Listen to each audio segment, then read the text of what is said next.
there was an idea. To bring together a group of remarkable people. To see if we could become something more.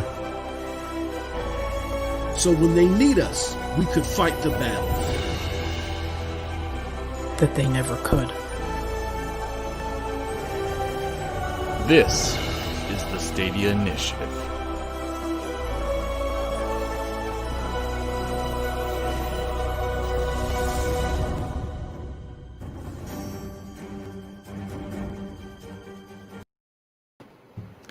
What's going on, everyone, and welcome to episode 4 of the Stadia Initiative podcast. Today's date is Friday, May 29th, 2020.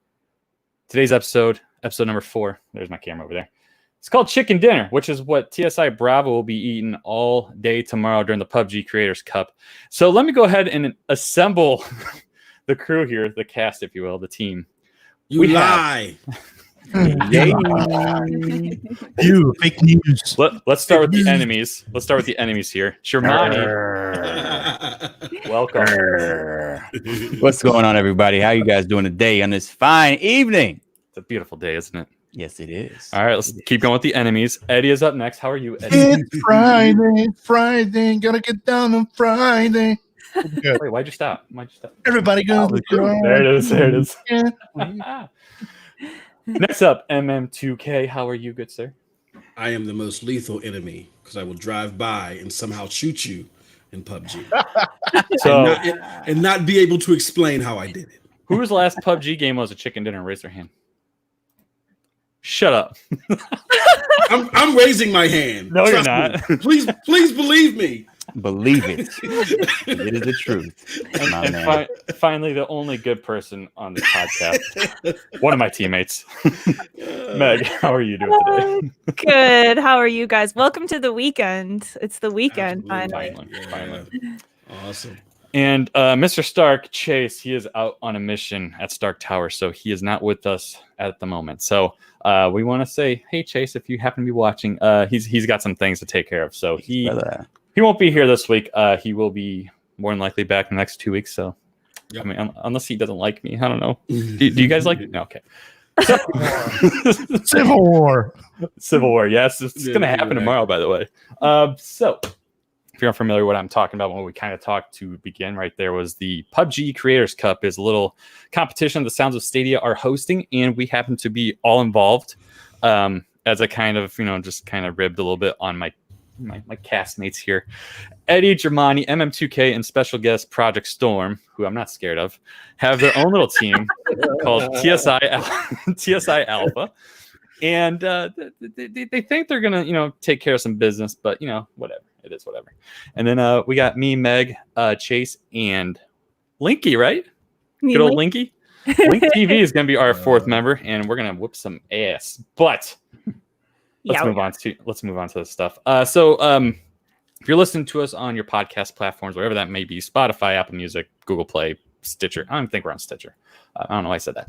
But we have a little VIP after show for just the YouTube audience. So come to youtube.com/Club Stadia to watch the entire stream live. So that's where we do it every 2 Fridays.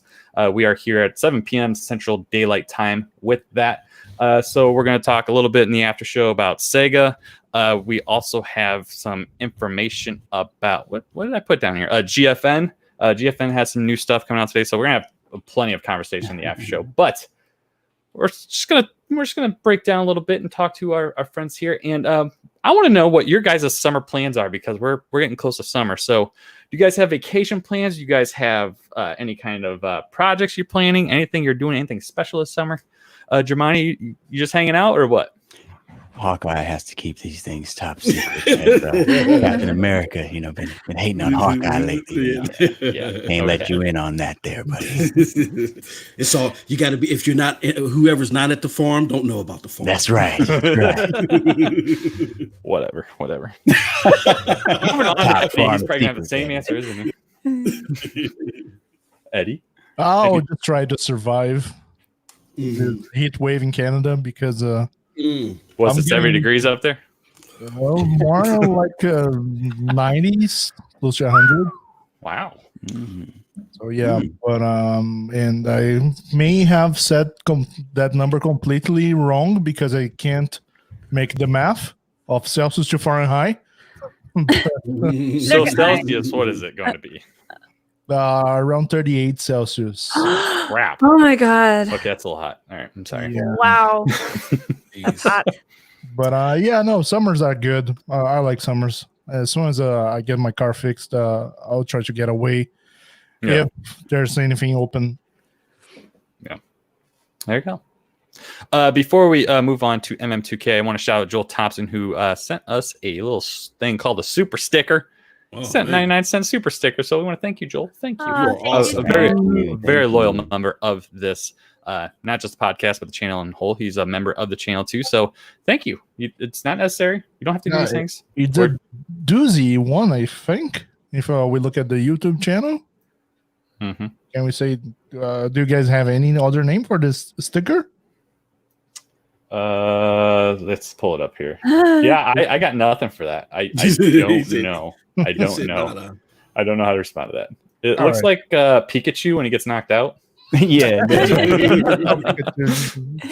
Let me pull this up. So I mean, if you happen to not have an idea what we're talking about, here we go. There it is. What is that? Is that a drunken Pikachu? Is that Drinkachu? Pikachu. Oh my god. That's enough. MM2K, do you have any summer plans? To all my anime heads that are here, man, did you guys see that freaking awesome clip of Attack on Titan, man? I can't wait till these animes come this summer. I hope Attack on Titan is coming soon, man. I can't wait for my wife to yell at me and say, grow the hell up, stop watching all these cartoons. So. I hadn't seen the clip. I hadn't seen the clip, but I need to check it out. Oh, but bruh, it's by far, unless they screw this up, unless they're trolling us and their plan is to collapse this is likely going to be the best season of the entire series. Awesome. And that's a tall order because season 1 was awesome. So yeah, definitely. Are you a fan of anime, Eddie? Yep. Yeah. At some level, yep. It's on your level. No, at some level, but I'm not a hardcore fan. No, okay. You ain't watched Attack on Titan, Eddie? You never seen that one? Yeah. Oh, you did? Okay. Season, Yeah.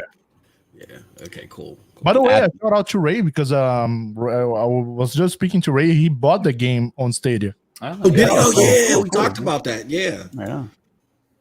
I have to give a shout out to Bippity Bop though, man, because he put me onto that Black Clover, and I have to say, the show is fire. Oh man, Bippity, that's my homie. That's my brother from another mother. But I don't know, man. Y'all, okay, that's another one for the farm, man. I can't get another one for the farm, man. Yeah, it's good. It's good, bro. It's good. You put me on.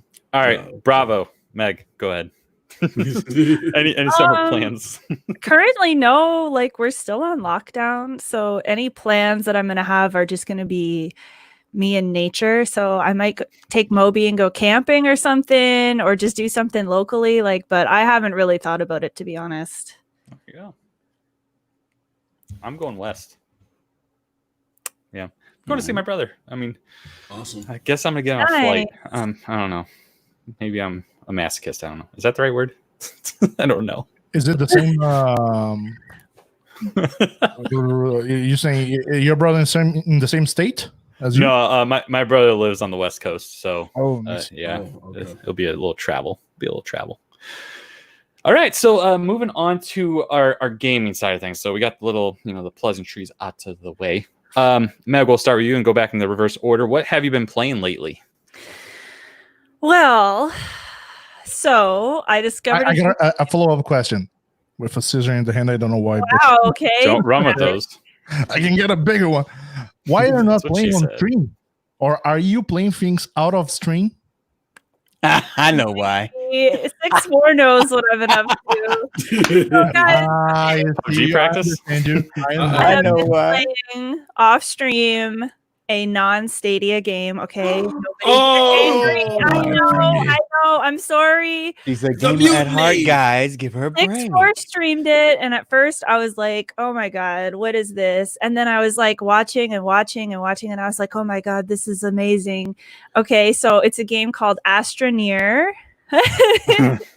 Okay, and some of you guys may know it. It is on other platforms. I'm not cheating. I see chat. I'm not cheating. Okay, She's cheating just a little bit, just a little bit. little tiny bit. So I really got sucked into this game. I love it a lot. Yeah. I think that Stadia at this instant doesn't have a game really like Astroneer. It's very calming. I feel like I'm meditating while I play it. It's amazing. But I do think that Crayta is going to have some similar aspects. Like, it's not the same at all, but I do think that there could be some. No, don't unsub. Some similar aspects. So the fact that I'm enjoying Astroneer so much is actually making me think, yeah, I could get into Crayta when it comes out this summer. Yeah. So yes, that's what I've been playing. Nice saving grace. Nice. Yeah. And so 6-4 knows the appeal of this game as well, and so do some other content creators. We were secretly playing this game. It's secret.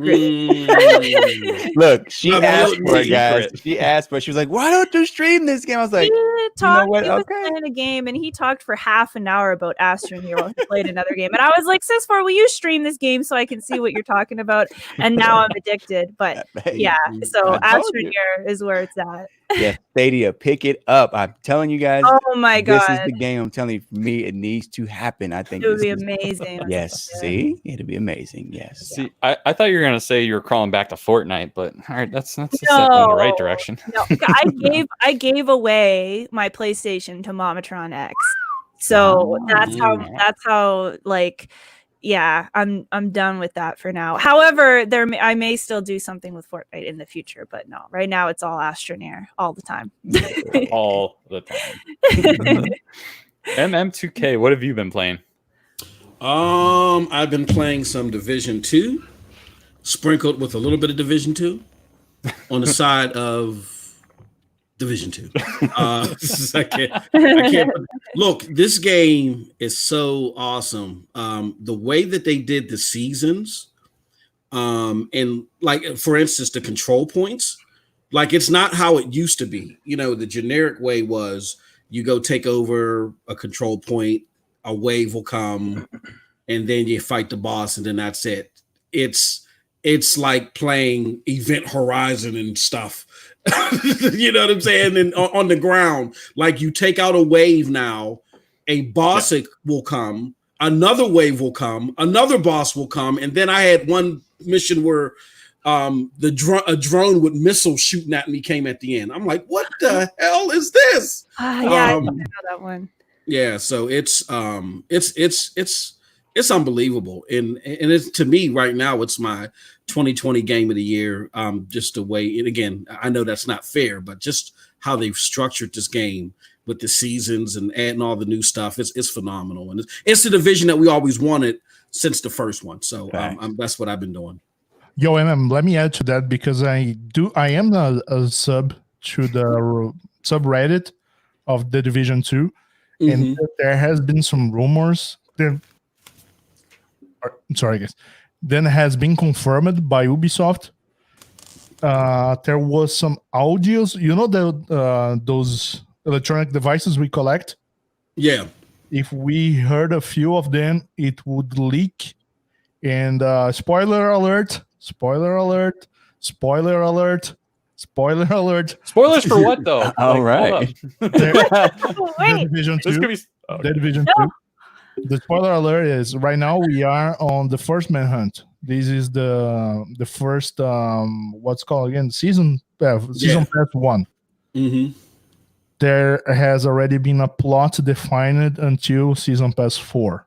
I'm not going to talk about the plot, but the spoiler alert has been confirmed, and the spoiler on the audios confirm everything, and every character there's going to be appearing until season 4. Wow. Okay. Wow. Yeah. I mean, the content is endless. Like, all you need to do is play what they've given you even before New York, and you have enough. But everything after New York, it's like a different game. Yeah. You know, I want to call it Division 3 and stuff. You know what I mean? But it's that's how good it is. So I've been stuck on that, and I'm restructuring some of my podcasts. I know I got 80 of them, but I'm restructuring my podcast. So it's a big week next week. So definitely tune to me on Twitch. We got some shows and some streams coming back, and Octopath Traveler stream Let's Play will be coming back on my Twitch channel. Octagonal Pathways. Orthodontal knockups will be coming back. And where can they find you on Twitch, by the way? Twitch.tv/Mighty Mos 2000 MOS 2000. Mighty Mos. Am I? Right. Yep. Eddie. So have got a few chicken dinners this last week, but the thing that hooked me up the most, it is a suggestion from our brother here again, 6'4", which is Sundred. I started playing that game on stream, and I got surprised at how good it is. Yeah.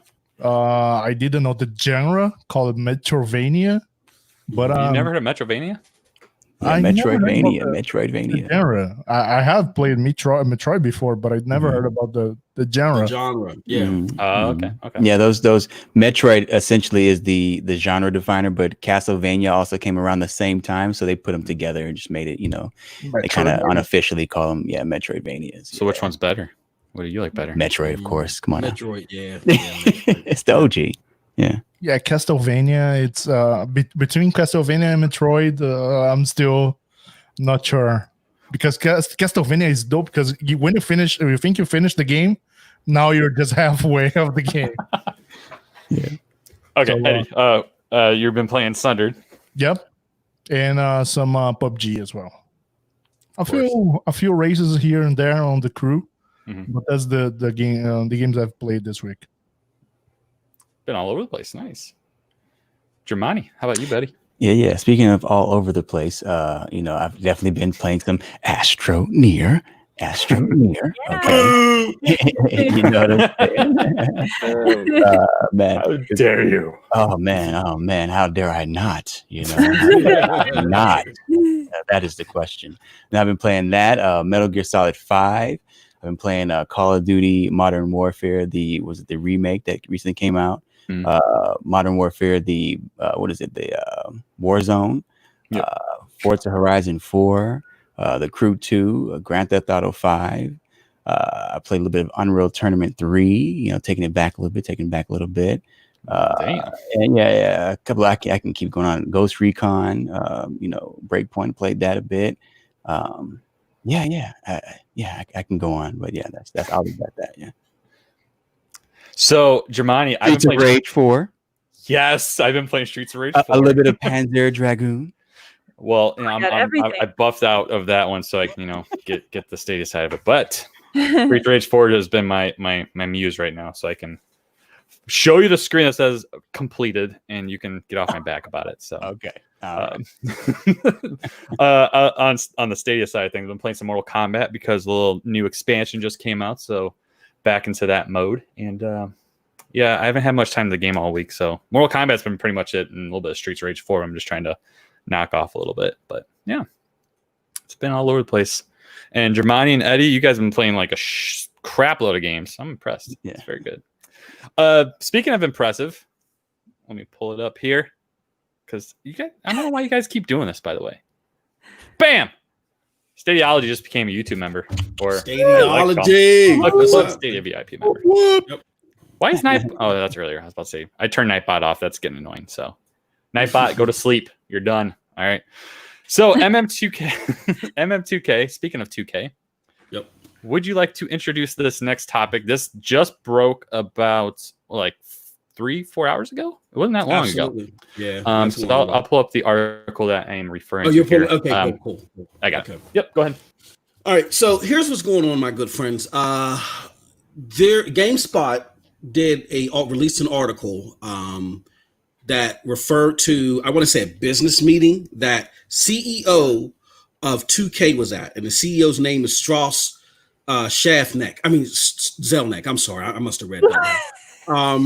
So Strauss says, and he said some unflattering things about Stadia in this investor call. I mean, in this investors meeting, or business meeting. And quote, the article reads, Google Stadia overpromised on tech, says Take-Two CEO. And basically the gist of the article is that, he was talking about streaming games. And he said that, it's streaming is here to stay. But as it relates to Stadia in particular, that there was some over promises on the tech. And further reading into the article, it sounds like that they didn't get the return on their investment. They use phrases like, we'll continue to support cloud gaming where it makes sense and things of that nature. So it sounds like that they didn't get the return that they expected. And he's trying to come up with some reasoning on what happened. Now, there's been a mini debate within the community already, and we'll discuss it further here. But there's been a mini debate about how fair is that assessment? And I think what we want to do is break it up into two buckets. Bucket number one is it fair that he talks about the potential lack of success that Stadia may have seen? And I feel that, yes, that is fair. I think we got to be honest, whether we love Stadia or not, that they likely underperformed. Okay. They didn't reach what they wanted to. I think they were looking probably at launch to hit around 5 million, expecting to reach 10 million within 12 months. And I don't think they're there. I think they're probably at like half of that, maybe 2 million now that they went live, and maybe they'll hit 5 million within 12 months. That's a fair assessment. That's not my beef. My beef is that he said that they overpromised on the tech. This is a line that I would expect from a Yang Ye, a Meancast Boy, you know what I'm saying? Like all those people.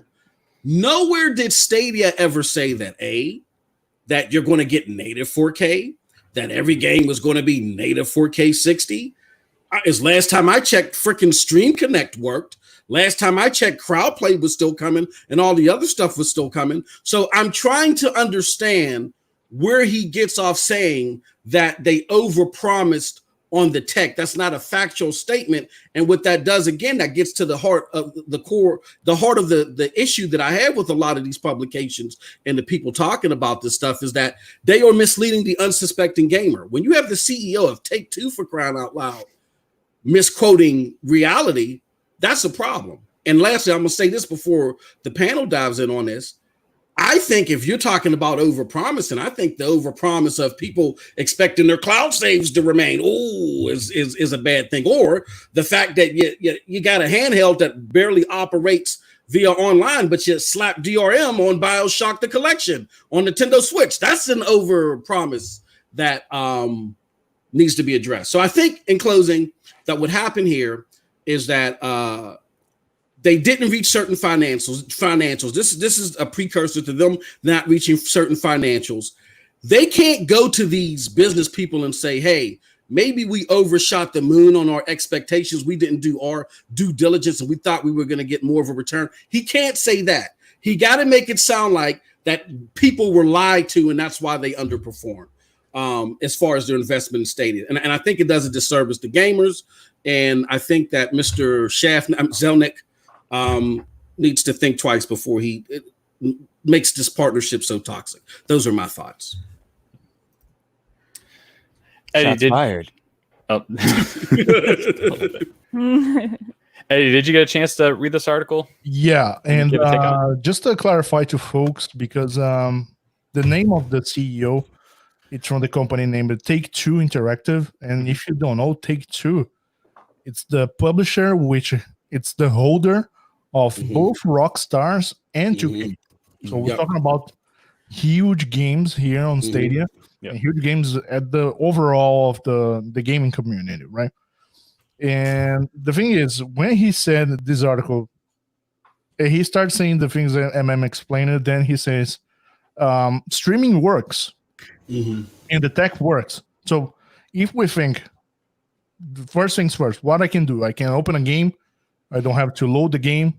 I don't have to download the game. I just open it and I'm playing without that technology is working. There we go. Sorry. Go ahead. No, sorry. I don't know how to start playing. Go ahead. But the part on the article when he says something not paying out and the tech promising too much and not delivering, yes, people are still not understanding that when they presented the whole thing over GDC in March last year, I guess everyone thought, okay, when this platform launches, it's going to have everything. I don't know if they should have been more clear saying, okay, not all of these features we're showing here are going to be there on day one. Right. So I guess that is because of Google's way of doing stuff, which is different from the whole gaming world. When you see something on the game world, that means when that thing delivers, that thing you saw was going to be there. And when we saw a huge potential of a lot of things that ended up not being delivered at the moment. Yeah. How about you, Germani? Yeah, it just sounds like the bag didn't return the way they assumed it was going to be, and it may have to do with, again, a meeting or something where they just kind of like, hey, we want these guys day one. Rockstar's a big name. Take-Two Interactive. You guys got some huge IP, and we want to make sure we secure that. And they walked out of there maybe thinking one thing when the reality is another. And instead of being understanding and saying, okay, we see how this has to work out. This is totally brand new. They're like, F you guys, you know what I'm saying? We want it now and all this other stuff. So yeah, it just sounds like a little, a little business spat there. Yeah, obviously we see the technology works and the platform is moving forward. So yeah. Brian, can I add to that real quick? Because Jamani brought up an excellent point. I mean, everybody has. I want to say I believe that's what happened too. But here's the problem, and here's why he had to bloviate and F it. I'll just say it. He had to lie. If you do that, and I'm an investor in the Fortune 500 world, my first inclination to you is, where was your R&D? Where was your research? Yeah. Why did you waste our money on this and tell us our return would be this if you didn't do your due diligence on this and make sure that you weren't just sold a bag of goods? You know what I'm saying? And you can't answer that, right? So by you not answering that, what do instead? You lie. Well, oh no, they said that this, that, and the other, and it wasn't just us that got duped; it was the gamers. And if anybody knows, it's the gamers. Look at these articles. Yang Ye, he's a professor. He has a PhD in gaming. Look at this guy. You know what I mean? So that's the sneaky snake oil stuff that he tried to pull. And the fact that he did this out in public, knowing that this would get airplay, is the sleaziest part of it all. And no wonder why when you play 2K, you lose your saves. You know what I mean? I mean, if this is the way that they're going to operate, a fish rots from the head. So, hey, it is what it is. Yeah, they've been known to do, snaky stuff like this in the past. Let's be honest, they make great games, but they're a pretty greedy company. Well, they don't make the great games, but they own great IP. Yeah, exactly. That company is really greedy, and they've been known to be really nasty in the media. That is an understatement. The greedy statement you just made. Yeah, absolutely. I don't know if any of you guys have played NBA 2K in the last, I don't know, ever since it's left the GameCube. It's been a virtual currency nightmare, and that's I bet some of this frustration is steeped a little bit in that, because on Stadia, let's be honest, the online community in 2K is not on par with the other consoles. Exactly. You go to the park, you might be waiting a while to play a game. You just go online, random match, and you're my team, which is a big mode for them. No one's there. So, I mean, 2K, Madden, all these sports games, they rely on that microtransaction. So all these card packs being bought, all these tokens being bought. And you're probably not getting a lot of that with 2K, because people see how empty that online area is at the moment. And they're like, I'm not going to waste money on that because no one's going to be playing with me. And I can see a little frustration maybe coming from that. But I would be interested to see exactly the technology aspects that he's disappointed in terms of the overpromising aspect. I feel like there's a lot of stuff missing in this article. This article is probably maybe like 400 words. Like, it's very short. Yeah. And it's a hit piece-ish, kind of. I mean, I haven't really been following GameSpot's coverage on Stadia. Have they been kind of negative? Absolutely. Or have they just been they've been hands off? They've been par for the course. They've been, they've pretty much been mummer than a lot of people, but whenever there's a wave, they jump in on it. And this is their first attempt to get ahead of that wave. And like you said, Brian, you're absolutely right. It's very vague. It looks like it's taking bits and pieces of that speech. Yeah. And it's plugging it in the right place to make it look sensationalized. But my problem, even with that, is you're the CEO of one of the largest game publishers in the world. If wordplay and what to say and what not to say in public, so it's not chopped up like that, if that's not part of your repertoire, then you need to be washing cabbage somewhere. Period. He knew what the hell he was doing. He knew exactly what he was doing. Meg, do you have any thoughts on 2K or Take-Two rather? Excuse me. No, I kind of agree with what Eddie was saying before. It did. I kind of thought when they announced everything that they said was going to be on launch, they should have made that a little bit clearer. So I can see how people who were expecting a certain thing and then got another, but tech, I think of as the actual hardware, which would be the Chromecast or the controller versus the features that are included. So, but I think there's so much hair splitting when it comes to what Google said and what they've actually delivered on. It's well, we never technically said it would be on launch. Do you know what I mean? There's just, and that gets a little tiring after a while. So I can see how some people are kind of okay, you know what? What are you doing here? So, yeah. What are you doing? Brian, just looking here to the ticker you have up, not ticker, but banner. Yes. 2K having issues with Stadia. Yes, there was an issue on the NBA 2K20, which people would lost their saves. Yes, that's a good point. Time, you spend money, all of that thing will go away. Because our good old friend Tony Stark, I think he had a good tweet exactly hammering that point. Oh yeah, absolutely. I'll pull it up here. There it is. Beautiful. He's so well. He says his words very well. He's so well versed in words. All right. So if you're unfamiliar within the Stadia community, I know Tommy of Stadia Arcadia. He is one that's had this issue with NBA 2K specifically. Is that his save files disappeared from Stadia, and it's more than likely not a Stadia issue because, as far as I've heard throughout the world, and not the world, the community, this has been only NBA 2K related. So here's what Chase had to say. Steve may want to ask, I'm not even going to try it either, why NBA 2K20 has game save issues on Stadia. Want to show us data that supports the rhetoric broken down in this article, Strauss. Not a good look for a CEO to publicly bash a platform they have titles on, in my opinion. Yeah, I mean, absolutely, I agree. I mean, again, you know what's going to be chopped up. You're not new to the stage, and again, I think it's just a cop out. It's a cop out because, again, you got the broken saves on 2K, and we're very vocal about that. You also have the crappy money grab, which was the remaster Mafia 2 that you put out there that runs at 3.5 frames per second. You know what I mean? And can you imagine if that game has already been released on Stadia? Oh my God! We would heard about Mafia. Yeah, exactly. So, yeah, and this is a cop out, and shame on 2K and Google. I am no longer pleading with you to bring BioShock Infinite because I know now you guys got to go back to the drawing board and figure out this whole relationship. So, yeah. I mean, that's kind of disappointing to see. I mean, I think it's a good topic of a discussion for sure.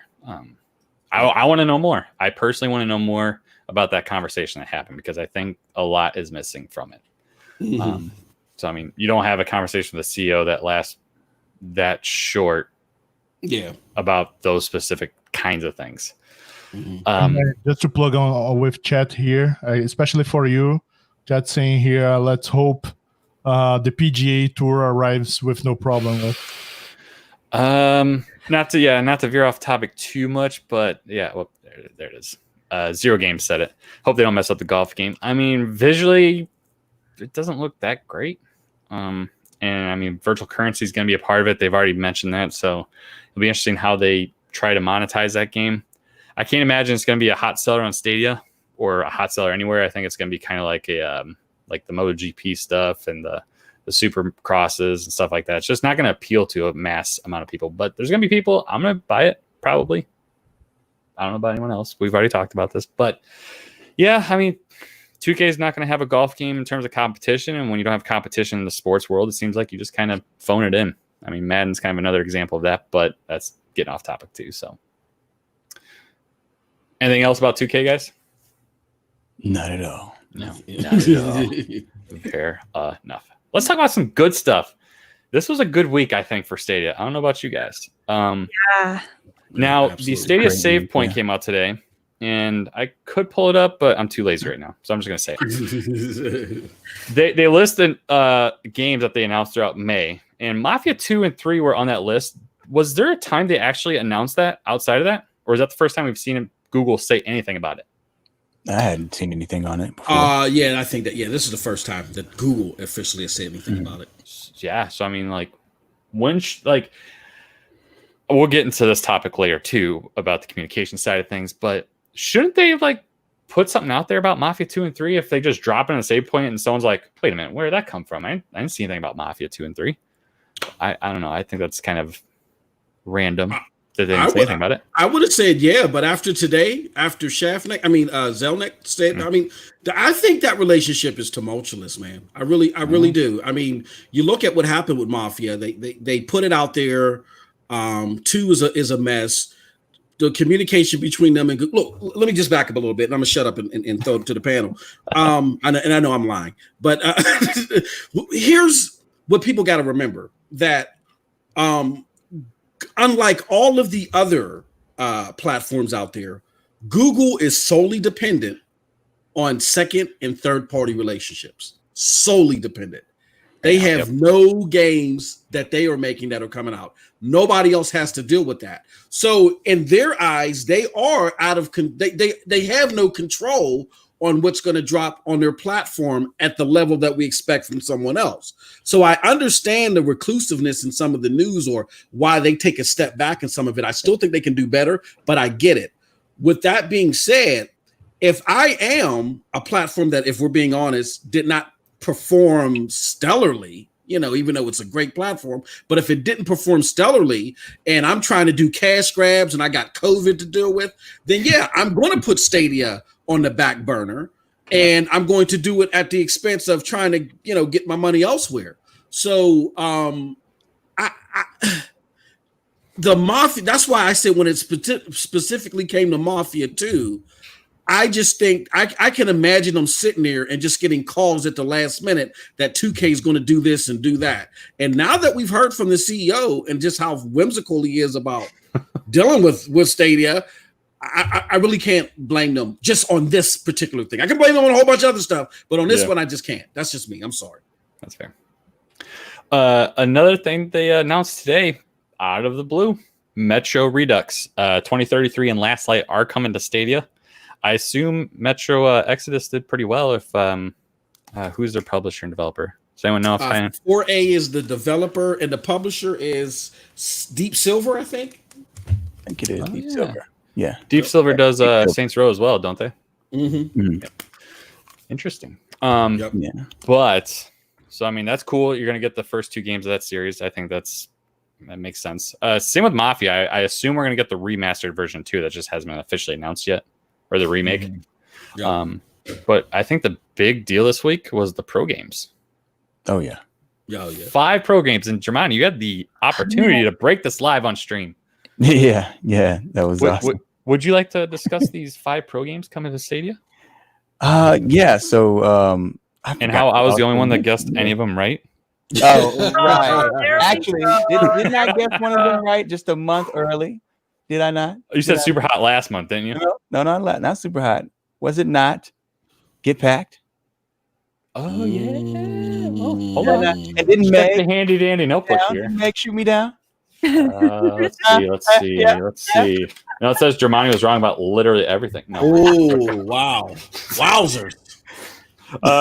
You said Get Packed. You said Assassin's Creed Odyssey, Gunsport, and Get Packed. We keep saying Gunsport. Where the hell is that game at? All right. Mm-hmm. I know. So yeah, I was just a little month. You're a month early. A month early. Yeah, I was going too far ahead. So actually, before we get too far into all the games, go ahead, Eddie. No, I was just gonna see where do you gonna see Gunsports on the Connect. Right. All right, there you go. They have some of those little indie titles that can just be like, here you go, it's there. So speaking of Get Packed, this game just came out last month? Exactly 1 month ago. 1 month ago. How peeved do you think some people are that they just bought this game and now it's available for free? Especially because they are still giving the game away for free. They just had a tweet today that they're doing a giveaway.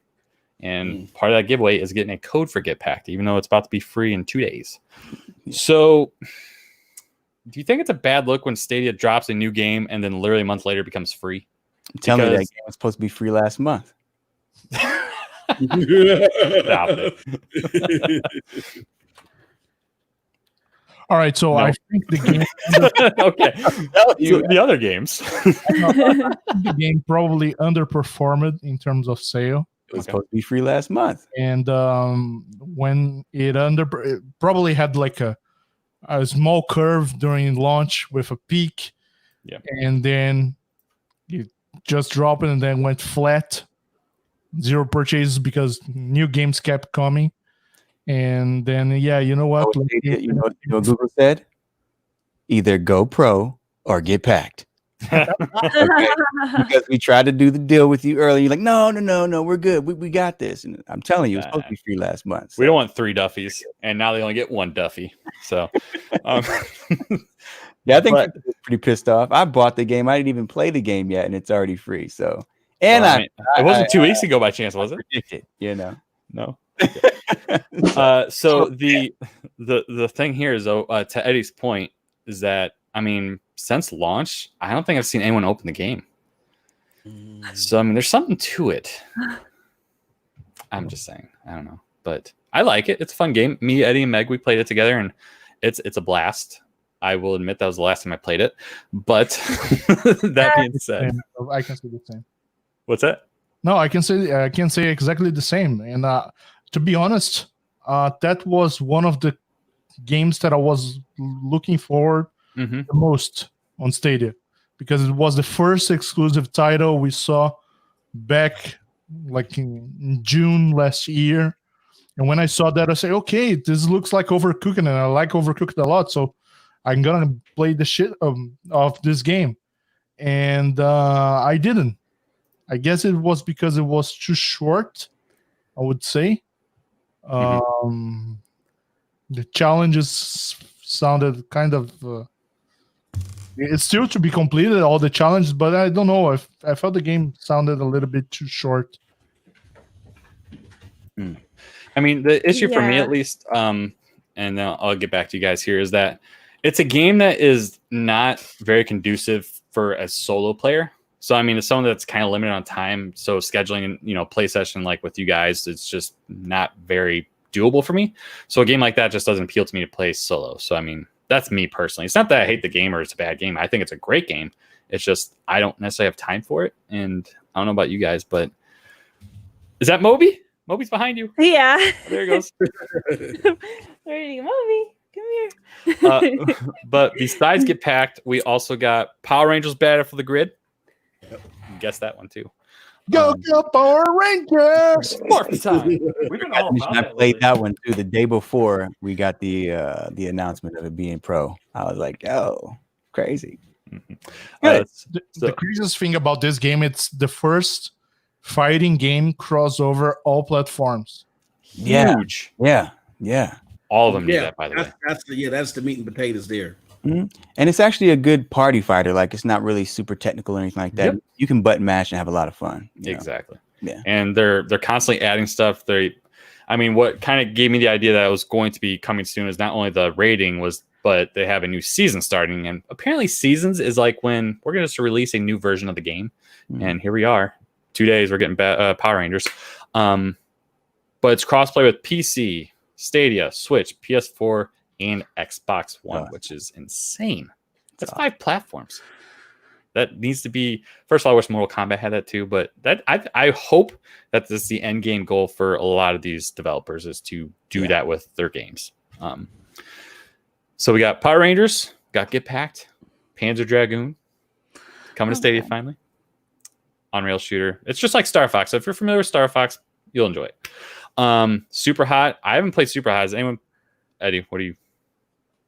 What's that face? I'm still looking at the thing. Sorry. We're going to talk, right? Yes. All right. We'll get there. Shit. Thanks, Joe. No, I hadn't played Super Hot yet, but No. it's definitely a game I've been wanting to get my hands on. But of course, all these different games come in the way, and you're like, oh man, I might like it, I might not, but I'm got my eye on it. But I'm just not ready to make that buy, and here it is. So there's no excuse. So I'm really excited to play that one personally. I spoke with Rev and Ray earlier today about Super Hot.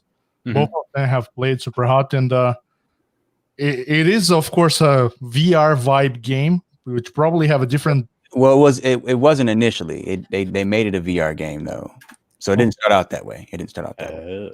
But Yeah, I'm sorry, he's so cute. He's a good boy. Yeah. Yeah, Super Hot. The mechanics of the game, Ray was talking to me, got me really interested. Like, it's a game that I could see myself playing for sure. It's like a puzzle shooter. Yeah, like you gotta figure out what you're gonna use to kill your enemy. Yeah, and every time you move, everything stops until you move, and then they bullet time and all that stuff. It's cool. You gotta be super hot. Yeah, Super hot. Super hot. And then we also got Little Nightmares, which we knew about 2 days before the official announcement, I think. Bandai Namco Nordics tweeted out that Little Nightmares is coming to Stadia. And that is when I said unannounced game will be coming to Stadia Pro. And I was correct. You got it, Kat. In fact, I think we should all be saying that for the rest of it because we've been wrong 2 months in a row, all of us, about pretty much everything.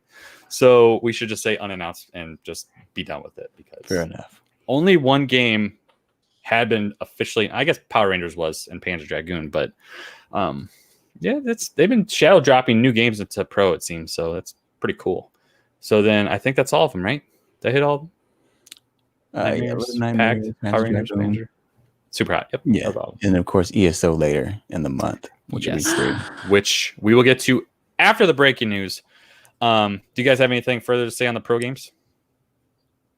No, I'm happy with them though. First of all, it's the most we've ever gotten, right? Yeah, it's gonna be hard to go back. Yeah, like here's just 2 guys. Sorry, but I mean, it's. Can I throw? Oh, go ahead. Got it. I'll see if I can find something here. I saw there was a comparison since November, which is a table comparing the PlayStation Plus, the Xbox. What's the name again? Gold. Yep. Games for Gold. Games for Gold. Yep. There it is. And Stadia, the titles that would launch since November to now on each of these platforms. I'll see if I can find them. Bring it here. Well, Xbox does 4 every single month, so 2 are backwards compatible games, and then 2 are Xbox One games, and then PlayStation does 2 every month, and they always rotate out. So with Stadia, they've been carrying over, which has been very good. Yeah. Like you get new members, bam, you're instantly involved with 12 games right off the bat. So but Gold, don't they drop 2 games in the beginning of the month? Yes. One Xbox One and 360, then later in the month. Yeah, they stagger it too. Right. Yeah. Sometimes they'll do it. They'll have the previous month's game on for an extra 2 weeks or something like that. Yep. But Eddie read my mind. I was gonna throw some shade at Xbox because that's what I'm known for. Now I get it that Game Pass is Xbox's model. But if you're gonna have a product line, it shouldn't just be lackluster the way that it is.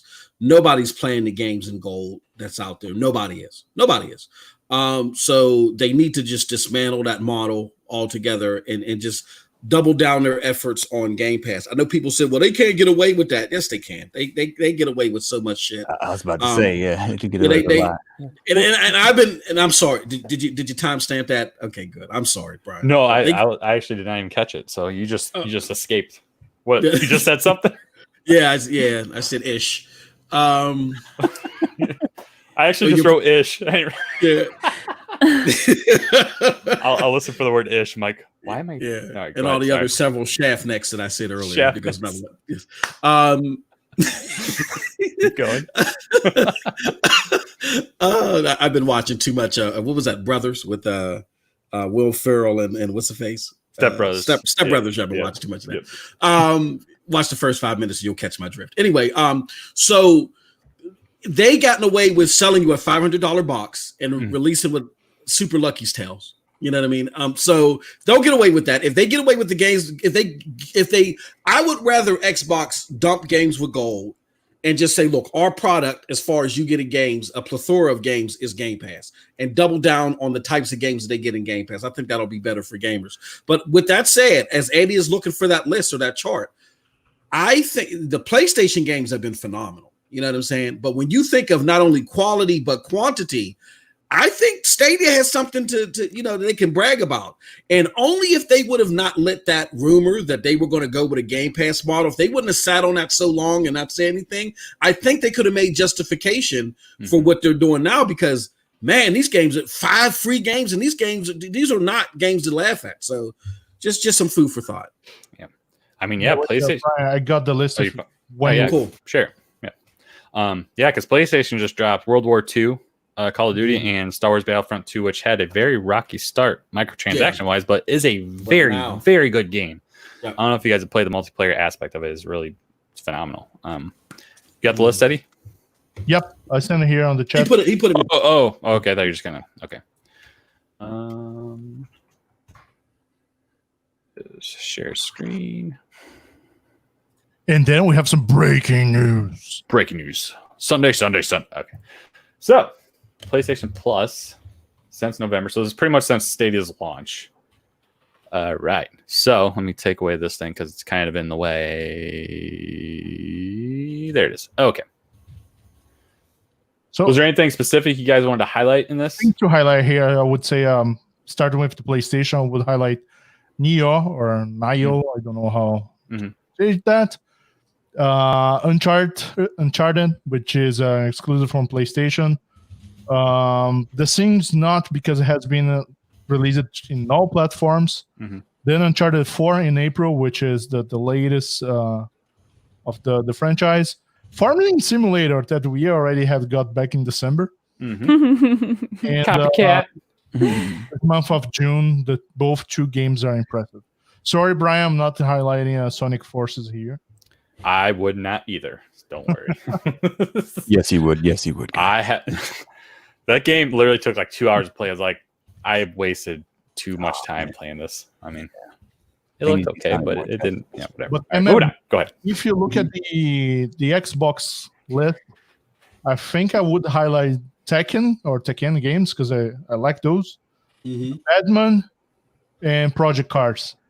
Yeah, I mean, Sonic Generations is good. Don't skip on Sonic. Yeah. That one don't skip. Sonic Generations is definitely and what Lords of Shadows too. I mean, I think people like Lords of Shadows, But so Coffee Talk didn't do nothing for you. Neither. And by the way, when we see here in June they just released the Destroy All Humans, it's not the brand new that we will get on Stadia. That's the old version. It's a very good primer, though. That's a good move. I respect it. And then we look at our Stadia list. Starts with 2 games, then 2 games, then 2 games. At some point in March, we got 3 games, and then Stadia got crazy. It got crazy. 3, 4, 5, 6. Like it's getting insane. Like I've not played all these games yet because it's just too many. I don't have enough time. But that's eventually I'll have time to play these games, and it's gonna be fun.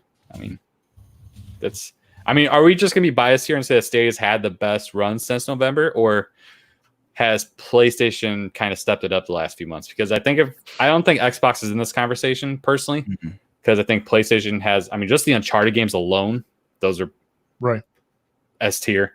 BioShock again. I mean, yeah. They did have Monster Energy Supercross for free, so just saying. No, I definitely would say PlayStation has been hitting.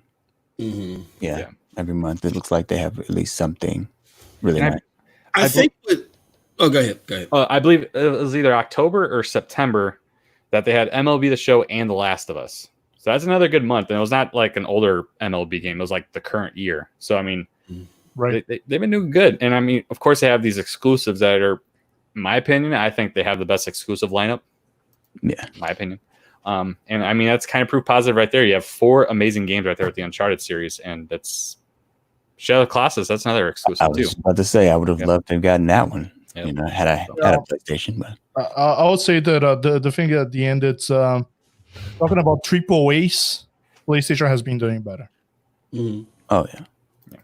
Well, here's the thing to take note of. If you look at the chart and you look at the trends, it looks like that what Stadia tried to do at first is they tried to mimic PlayStation solely. Mhm. And then they looked at Xbox because they heard that volume was the issue. So they said, let's scale down a little bit, maybe on how AAA top tier the game is. Mhm. Let's give you a balance. Let's give you more games, but let's make that the more that we give you be more impactful than what Xbox is doing. Yeah. Because I think they feel more so than PlayStation that Xbox is a competitor. So it looks like they're trying to match the volume of Xbox, but their games are clearly better than what Xbox is presenting. So I mean, is this fair to have, like, say, Elder Scrolls Online or a PUBG in there and not have Modern Warfare Warzone? That's what's called, Warzone, right? I think so. Yep. Yeah.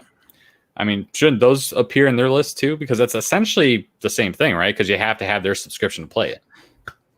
But it's those are considered. Well, PUBG, I'm not sure. I think you still have to buy PUBG. right. That was my question. You think it's And, still a premium game? Warzone is free to play, and free to play we cannot count it here. Right. That's fair. All right. You guys ready for some breaking news? Let's do it. Yeah. Okay. Breaking news. Let's break some shit. Our good old man, Dustin Timestamp. Arand. I'll let it slide. You guys are talking over each other. Okay, let's pull this up because this is some awesome stuff. Where to go? Let's bring it over here. Who wants to break this down? Would you Yeah. do He's got They, those they words. had enough of my. They had enough of my. That's gonna be my nomination too. So Yeah, what's up? go for it, man. Go for it. Okay, so I'll lead you off, and if you want to keep it rolling, Google Stadia 2.19 APK has been uncovered, and this just went live about 30 minutes ago. Actually, just less than 30 minutes ago. So the main title here is that Google Stadia 2.19 preps playing on non-certified phones, free weekends, touch controls, and more. Yep. So go ahead. It looks like that another breakdown of the APK, that 9to5google.com, a fantastic site that they're prone to do. They broke down some serious things. First and foremost, this is big, y'all. This is big. Non-certified phones. So what that means is, you know, that Google has been plagued with not being on a bunch of phones, where xCloud is just there on a bunch of phones. They play crappy, but they're there at least. So again, I think, and this is a good piggyback of what we were saying. I think Stadia is saying, hey, look, let's do what Xbox is doing, but do it better. I think by the way that this APK breakdown looks, it looks like that even though the phone isn't certified, they're going to let you know in advance, hey, you might run into more problems on this particular phone that you would a Samsung, an Asus, or a Razer, but we're still going to allow you to play the game on the phone. You know what I'm saying? Natively, without side loading it and all that other stuff. And for those of you that are the tech heads like me and the Project Storms out there and the Dustins that try to side load it or have been successful in doing it, you guys should know that even when you do side load it on particular products, that Stadia still runs fantastic in a lot of ways. So the fact that they're comfortable enough to say, okay, it's not certified, it's still kind of in a beta, and we're going to allow you to still play it, but understand that, you know, our disclaimers that you might run into a couple more hitches than you normally would if, let's say, if you got a Pixel, says a lot, and it's going to be impactful because that means a lot more people can play Octopath Traveler on the go and so forth. By the way, I'm just Octagonal pathways. that it doesn't mean that you will be able to play on your iOS device. Yes. I was saving that for last, but yes, it is very important to bring that up because go ahead, Eddie, explain why. Can you explain why? No. Well, I can. This is an Android app breakdown. Exactly. First of all. I mean, that's the immediate one, but go ahead. And it's because the way things work with Apple, if your application has an embed store in it, they want 30% of whatever you get. You know what I mean? That's why they took Shadow off for so long, and Shadow just got back on the iOS store. So don't expect this to relate to iOS devices anytime soon, guys. This is strictly Android. So I know there's the Android iOS wars, but at least for Android users, and it works, and it doesn't stutter. And like, what more can I say? Jumper works really well. Uh-oh. Was that me or you? I was like, Who was that? Was that? Wait, we have a guest Exactly. tonight. We don't know who he is. Yeah, Someone just slid into our DMs. I didn't like that. Yeah, the ghost of 9 to 5 Google. Yeah. So yeah, I'm blaming Eddie on this one. That's Eddie. I knew it. He's the only one with a technical setup that can pull that off. So exactly, that is a big deal. Touch controls are coming. We talked about that. Where they're gonna have the touch controls. I think that's cool. That was in a previous one, wasn't it? Yes, that was the first time. Mm-hmm. So I think like that. Yeah. They're polishing them off, and they're gonna, and touch controls are cool if you don't want to lug around a controller. I get it. So maybe for the less control intensive games. Yeah. Party chat is coming to phones. I know this is something Jamani was talking. 6-4 was happy about, or we should be happy about, because we were just talking about that. Yeah, just on that. Party chat is coming to the phones. Now here's where it gets a little crazy. So hold on to your seats. Do not soil your hold on to your butts. Do not soil your trials. Trials, demos, and free weekends. I'm going to read this. This is right now. This is awesome. Finally. Stadia. The only way you can play games if you purchased it or if have claimed it with Stadia Pro. It looks like Stadia is now preparing to let publishers give players limited time access games through things like demos, trials, and free weekends. Finally. So by the way, fantastic. Yes. Right now, this weekend, Far Cry 5, it's available for free at Ubisoft installer. I don't remember the name of the installer. You play. Yep. Installing now. Wait, is 5? They're on Far Cry 5 already? Yep. Damn. Yeah. Bro. So you can install Far Cry 5 and play for free during the weekend. So one weekend you will play Far Cry 5. Weekends for free will be on Stadia as well. Nope. Can't beat that. You can't beat that. And hopefully Far Cry 5 will be coming via a la carte or Uplay Plus. We'll see. We'll see how that develops. Upcoming sales. This is where you might soil your trial. Upcoming sales. Lastly, Stadia 2.9 has revealed that Google has a significant number of sales planned for the remainder of the year. One of these branded in the app is the Summer of Game sales, could be planned, launched to come in the coming weeks. There are references to a number of other common sales windows, including Back to School, Black Friday, and more. So here goes a list of the planned sales already. Summer sale, the Summer of Game sale, the Back to School sale, the Black Friday deals, holiday deals, end of the year deals. That's just what they have slated already. So, wow, those are my words. What do you guys think on all that good stuff? So right off the bat, Chris asked this, and this kind of parlays into the sales aspect, I think. How long on average after every APK breakdown findings get rolled out in real life? There was a mention of family plan before, and we still don't have it yet, which I thought about that too. But can I bring another question? Yeah. You know the name of the IGN event? Yeah. Summer of Games? Yeah. Mm-hmm. And they're slated to talk about that or be part of that, right? Like in the next week or so. So normally what it is I found it that the vast majority of the stuff that we get in the APK comes out in about 30 days on average. Yeah. So expect this anywhere between 2 weeks to a month. To Eddie's point, the sales, like the Summer of Game sale, that could be like in the next week or so. Of course, the other sales are throughout the year, but maybe the whole APK thing, probably expecting 30 days. Still big. So Trev here says, imagine if Summer Games. Eddie, why are you dancing? No, I'm like doing this crazy reaction on what Trevor said. Oh, yeah. Yeah, because we talked about this. I think Chase had talked about this back in like March or so. We're talking about like E3, and I mean before E3 ended up getting canceled, so it might have been before that. It's like how awesome would be like E3 happens and like go on Stadia right now, play the demo, like pay like $10 or be a pro member and you can do it. Like this is big. Like if you can like watch a trailer during like a summer games and just immediately play a demo on Stadia without having to download anything, that's a huge get. Damn, I'm getting really, I'm getting goosebumps for real. You look like Peter Parker when the yeah, that's big. Especially it's nice to see like actual sales here. So the summer game sale is obviously referencing that. Just a separate summer sale, back to school sale. They haven't really actually mentioned like categorically these sales. They've just been pro deals or just deals. So these are actually timed, which is really cool. Yeah, that's amazing stuff. And the let me scroll up here. The demos, I mean, obviously we just kind of touched on that too, but the free weekends I think is a good way to kind of catch up to the rest of the world in terms of what the other consoles are doing. Like we have these games like what was the most recent one? I think it was an Ubisoft game. It's like you can play for free this weekend except on Stadia. So I mean, this is a good way to catch up to the rest of the industry. So I think this is much needed and this should be quicker than later, I think.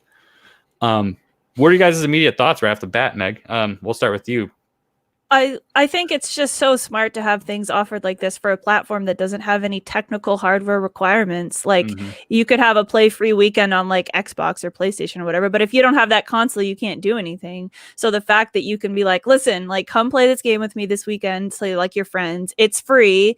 Like it's Stadia. You don't need anything. Like if you don't even have a computer, you can play on your phone, you know? So I just think it makes so much sense for them to start offering stuff like this. We're going to be able to convert so many people. Yeah.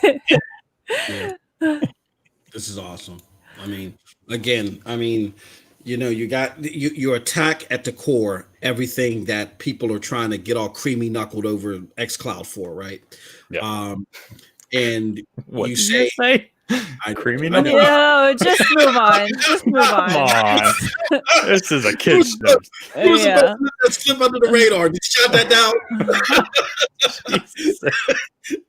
but blame it on the alcohol. What people are going to see is that even though Xbox says they're a beta, they're going to see that Stadia in this beta format, they're, you know, the non-certified phone beta format performs better than xCloud. So that's going to be good for them. This is awesome. The thing that kind of got me curious here was the very first thing, non-certified phones. I mean, pretty much any Android device can pretty much play on Stadia at this point, right? Just jump in the Chrome browser and boom, you're in. I mean, do you guys have an unsupported device that you can test us with? No. Well, yeah, I mean, it works, but it's not. It doesn't function properly. Yeah, there's still some issues as far as like control inputs not reading properly and things of that nature. So, Trev said, sadly, not Galaxy S7. I thought it was. Maybe it might only go back to the 8. Okay. Yeah, it only goes as far as 8. Yeah, it doesn't go back to the 7. That's right. Right. Yeah, so I mean, big deal here. This is good news. Yeah. I mean, was it Chris, I think, that mentioned not seeing some of these updates before? Yeah. So, I mean, hopefully a lot of these are sooner than later. I think the quickest one we're going to get is the sales, obviously. So summer game sale. Which, by the way, I double checked. There's no sale going on right now. Correct. Which I'm going to mention in our little communicationists discussion we're going to have, because that gets mentioned. But yes, there are no sales currently, but this is, I think, the most indicative of something coming soon. We can't really judge when like trials and demos are coming, because we have a lot of these information during APKs that we just still haven't gotten yet too. So anything you guys want to touch on here with touch controls, party chat, anything like that you guys are excited for? Well, it's on touch controls right now, which I think is pretty cool. I know that there was an individual who had made that possible. And I mean, I was just thinking like that should be integrated as well. Like there's so many things I think should have already existed, because I know PlayStation Remote has that. Like I played PlayStation Remote on my iPad with the touch screen. You can't really do combat with it, but it's great for just checking in or doing your inventory or stuff like that, depending on the game you're playing on. And I think it'll probably be the same for Stadia. Like, it's a little bit tricky to use touchscreen controls when you're actually trying to play, especially on something the size of the phone. At least for when I tried it, which was like Destiny I was trying to play. So I don't know how super useful that's going to be, but if you don't have a controller as another option, then that's going to be great for people. So I think it's great that they're going to include that for people who want it. Absolutely. This is definitely, the touch controls are for the kids. I mean, have you seen some of these kids play Fortnite, for instance, with touch controls? Oh yeah, you know, that's right. I have seen like a streamer and he plays. That's true. I'm just no good at it. I'm just no good at it. That's the issue. I think we're aged out. You know, we're aged out. But this is to get those phone gamers, you know, who would just be like, well, I play on the phone. I don't want to have to deal with all that. You can jump right in there. You're used to figuring out how to play on these touch controls and be crazy good with it. So, like, Monopoly is a perfect game to play touch controls with. Like, imagine you're adult. Yes. I'm just saying. Never mind. I'm going to get to my point there. Let's touch on something that just happened. Ray, dude, I don't. What do you do? What do you do for a living, Ray? Ray, what do you do? Before I truly get into what Ray just did. Home. He flips millionaire homes out in Cali. I love Antonio's comment about Ray's wife is aiming for his neck. But listeners, Ray, one of the members of this channel, and another really cool dude. He's a content creator within our community. He's a very chill dude. He's very easy to like. He just dropped a $50 super chat, which seems to be just like his, I don't know, it's like his bi-weekly dues. He just does it every single time. I don't get it, Ray. Why? But thank you. That love, baby. It's that love. Your support for us is just beyond amazing. Ray sent me a text and he said that is for the PUBG team, TSI Team A. That's what he told me. Yeah. A secret message. Wow. Wow. Okay. Now we know where his loyalty lies. Okay. Ray said he has burner phones. He has burner phones, he said. No, Ray is awesome. He is awesome. Antonio's absolutely right. Ray is awesome. He got 2 phones. Yep. Any last comments on the breaking news that Dustin just brought to our attention? The APK has been uncovered. Yeah. I mean, I'm just excited. Go ahead. I want to say something, but I'm gonna wait for the communication part. There's something that's related to the free weekends, which I think is phenomenal. Mm-hmm. I think that's of the biggest thing of this is to lure people in. Like, can you imagine? Like, if somebody plays Far Cry 5, if it's available on Stadia, you're not gonna say, I don't want to play this. I mean, if you like the other AAA games on it, you're gonna like Far Cry 5. You're gonna be hooked in, and you're gonna buy the game. So that's important. But there's something else that I wish they would have coming soon, and we'll talk about that later. Perfect. Anything else? Anyone else? Everyone shakes their head no's. All right. So let's. We were interrupted. Before we get to communication, another game is free coming in June for Stadia. Some random game called Elder Scrolls Online. I'm not actually. All right, let's move on to the next topic. I'm just kidding. Let's go back. ESO is going to be free with Google Stadia Pro. I believe it's up to the Morrowind DLC. Is that correct? Yes. I believe so, yeah. So everything after that you would have to purchase separately. But the big thing here is not only does it have a cross-play with PC, which is really, really cool, it has cross-save with PC. So just kind of like the Division 2. You can carry over your save. I know Ray had actually started a ESO file on PC, and I probably will do the same. I did the same thing with the Division 2. I kind of started up there and Uplay Plus and just brought it over to Stadia. So ESO, I know a lot of you guys have been anticipating it. Who wants to talk about ESO first and how excited you are that this has been a free game for us coming June 16th, I believe. So a week. Okay, go ahead, Meg. I am excited for this. The fact that Elder Scrolls Online was on the list in June as being one of the games that was going to be on Stadia was a huge factor in me deciding to get the platform, because Skyrim, as you guys know, if you've ever seen me talk about games I like, is my all-time favorite game ever. And I was like, oh my God, if Bethesda is on board, that means that Elder Scrolls 6, currently unnamed, potentially named Redfall, we shall see, sweet name. is was gonna come to Stadia, so I was like, yeah, and I bought it. But I still thought about it for 2 days. I don't know what was wrong with me, but anyways, so I pre-ordered it, and then I will say, the way, this is my thing, I know we're going to talk about communication in a second, but the way that they presented it when they announced Stadia was that it was going to be available on launch. So I stopped playing it on PS4 because I was like, oh, there's probably not going to be crossplay because, of course, PlayStation is notorious for not sharing. And then Stadia came out and Elder Scrolls wasn't there, and I've literally been waiting every month for it to come out since then. And I even got my mom on board. My mom is going to play. Like, there's a lot of people that Elder Scrolls is their like type of game, and Stadia doesn't have like a fantasy MMORPG. Okay, well, maybe there are some, but not that I really love anyways. So I think it's going to be really good. And crossplay with PC, I know a bunch of people who play on PC, so I'm finally going to be able to play with them. I'm so excited. I'm going to be a necromancer, probably an elf. I haven't decided yet. I'm so excited. Just so excited. So excited. Who's next? Who's gonna take that excitement? I'll take it. We started off too high there. I got it. You gotta build up to that crescendo. Yeah, I know. We can't follow up on that, Meg. Meg can't help but that's it. She can't help but drop her rock star status. We can't follow up on that, Meg. Yeah, celebrity. A quick follow up: 72 hours live stream from Meg when ESO launches. Oh my God! Please yeah. don't do that. Please don't do that.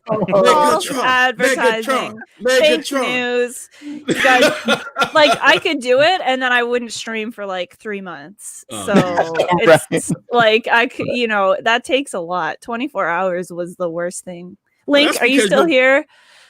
That's because you'll be playing Astroneer or whatever the hell that name of the game is. Yeah, Astroneer, I could stream for 72 hours. Yeah, I could do it. So, yeah. What about PBA Tour?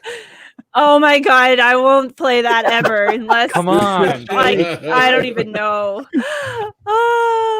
There's Ray. Wow. Somebody just bought your shirt, Eddie. You gotta take that shirt off right now, man. Oh, you bought the shirt. You gotta take it off now. You bought it. Yeah. Eddie's like, the hell I am. Pick it up. Someone call Ray's wife. He stole her credit card again. Ray once again dropping another super Man will be sleeping in the shed tonight. Yeah, man. Yeah.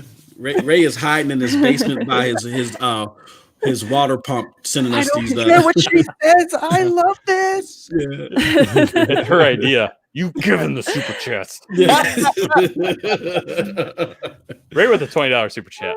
Thank you, buddy. We found out it's secretly his wife paying us. She's like, how happy this man is. His libido has been way up. No. Give the people what they want, Meg. They want Link and I both said we're not doing another even 24-hour, guys. It's real. Like, it's really. Like, someone was like, how's it going? And I was like, I'm filled with sadness and regrets. And like, that sums up my feeling on 24-hour stream. So no, there will be no 72-hour stream. It was the best of times. It was the worst of times. It really was. All right, let's reel back in here. ESO is free. Right. MM2K. Continue. My long-winded, you're gonna wish that we stayed off the rails after my long-winded story. No, I had my brother he has so many connections, it's crazy, and I'm a nobody. So I just piggybacked off of his friends. So we had a friend that actually worked at it. Well, he had a friend. Listen to me, piggybacking off already. He had a friend that worked at Bethesda, and he got us codes for ESO Online when it was alpha. And man, oh man, that game stunk. It stunk at the beginning. And I was a console guy, so I still to this day don't know how to use keyboard and mouse. So I don't know if you guys remember the Pinnacle app where it binds your. Yeah. Yep. I had to go buy that. I bought that and had to get that and mapped it and everything. And the problem with the game early on was that you don't get good loot playing by yourself. It's one of those games where you got to play with other people, because in order for you to get good loot, you got to go into caves. And the game blocks you from going into caves unless you're part of a clan. If you're not part of a clan, you couldn't have went into caves and got any good loot. So it sucked. And to see several years later the strides that game has made, now I believe it's over 11 million people that have played the game and stuff like that. It's fantastic, and I can't wait for this game to come to the platform. And the fact that Stadia is working with these developers and these publishers to not only do cross play but cross save, like with the Division 2, that's something that they need to keep doing. They need to invest in that wholeheartedly, at least until they get their exclusives up and running and they get their player base up and running, because this is a fantastic thing to experience. For sure. Well said. Anyone else have anything to say about ESO? No. Well, no. She's back up. No, it's exciting because I know a lot of people were looking forward to this game, and I believe it is the first MMORPG on Stadia. So, I think so. Yeah. So big deal, and obviously being an Elder Scrolls game in that universe, it's a big deal. And like you kind of hinted at, maybe this is a future Elder Scrolls 6 in our our myths. So that's good. Definitely. Or a Skyrim, because everyone still wants Skyrim for some reason, because no one's owned it anywhere else at this point. Like, I've owned it on every platform, and I don't even own an Xbox. No, I'm kidding. Like, I would buy it on Stadia for sure. I don't even know how many thousands of hours I've put into Skyrim. So like they just keep milking it. It's amazing. We're going to the third generation since Skyrim's been in existence. Is that people true? are just like, please give me more. Yeah, so we had the 360 era, Xbox One era. We're about to go to the Xbox Series X era, and people still want it on stuff. Like, it's just such a good. There's no game like it. There's just nothing like it. I used to be an adventurer like you. But then I took arrows to the knee. Boom, exactly. Arrows to the knee. Ow. Exactly. You know? Did you hear the arrow to the knee remix? I didn't play the game, but I know the meme. Oh my god, it's great. It can't be beat. No, it was amazing. If I may kind of really diverge off topic here. Actually, it's on Skyrim topic as long as it loads up. So I saw this before I even played the game. Let me get to the meat and potatoes here, because this is just fucking hilarious. Damn it, I swore. Oh, I made a swear. Is that funny? All right, let me write myself down. I've never done this. F-bomb. Capital letters. Okay, so the very first thing I saw ever about Skyrim was the Macho Man mod. I don't know if anyone's seen this. Ooh, hold on, I don't think I shared the audio. Hold on. This is so. I'm building an axe. Ooh, yeah. Here we go. Sorry, really get off topic here, but. Oh yes, I remember. Okay, the dragon. Yeah.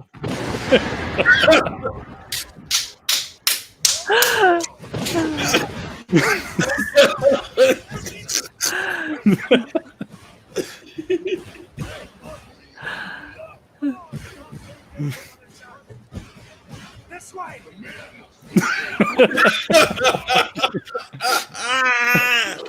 Yes.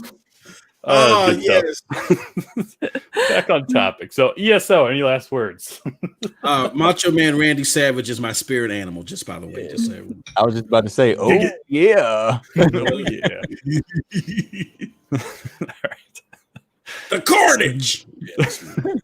The cream rises to the top. Yeah. All right. We're gonna bring ourselves down here, because we're gonna talk about something negative. I know. Uh-oh. Chase would love this topic, because he did not. He was not a fan the other day with the communication aspect with Stadia. So before I get too far into the actual topic here, here's kind of where we're pivoting off of. So ESO, the release date was initially announced as part of a video description that Bethesda put out. And that was it. I don't think it was a part of the actual trailer. So like the logo didn't show up. It was just literally in the description. So they didn't have like any kind of continuity in terms of making it announced. And then after that, whoever's in the document is literally highlighting. I'm guessing it's Eddie right now. It's me. Oh, it's me. It says you're anonymous hamster. No, I'm not. I'm signed in. That's what it Okay, says. sorry. But, and then another issue that some people took was Little Nightmares was being announced in a random tweet from a very random part of the Bandai Namco family. And then their delayed blog post on Tuesday, which launched, I think, about an hour and a half, 2 hours after they typically would. So is communication... 4 hours. Was it 4 hours? Are you serious? Was 4 hours delay. Wow. Okay, so I was off. So yes, it was delayed. Usually it's about 11 a.m. Central Time. So it was about 3 p.m. So, wow. I mean, I was kind of in and out of sleep at that point. But the communication, is this an issue with the Stadia team still? Or because I personally haven't seen, like, let's take the subreddit, for instance. I haven't seen them, like, up in arms about it, but I've seen, like, our contemporaries, people in our community, the creator community, that have been kind of taking issue with it. So are we making too big of a deal out of it, or is this really still an issue and it actually has a negative effect on Stadia as the public perception is concerned? MM2K, I'll start with you because I think you have some issues with this, and you just mentioned about the APK, so we'll go ahead and start with you. Yeah, I'm kind of down the middle, but I've been leaning more recently to the we got to get it together, guys, and only because, and I'm not trying to be Debbie Downer, but next to analytics, communications is like part of what I've been doing for the last 20 plus years. I know it doesn't seem like it, but it is. And critiquing other people's communication more or less than me having to be responsible for it. This has been what I've been doing. And here's the thing.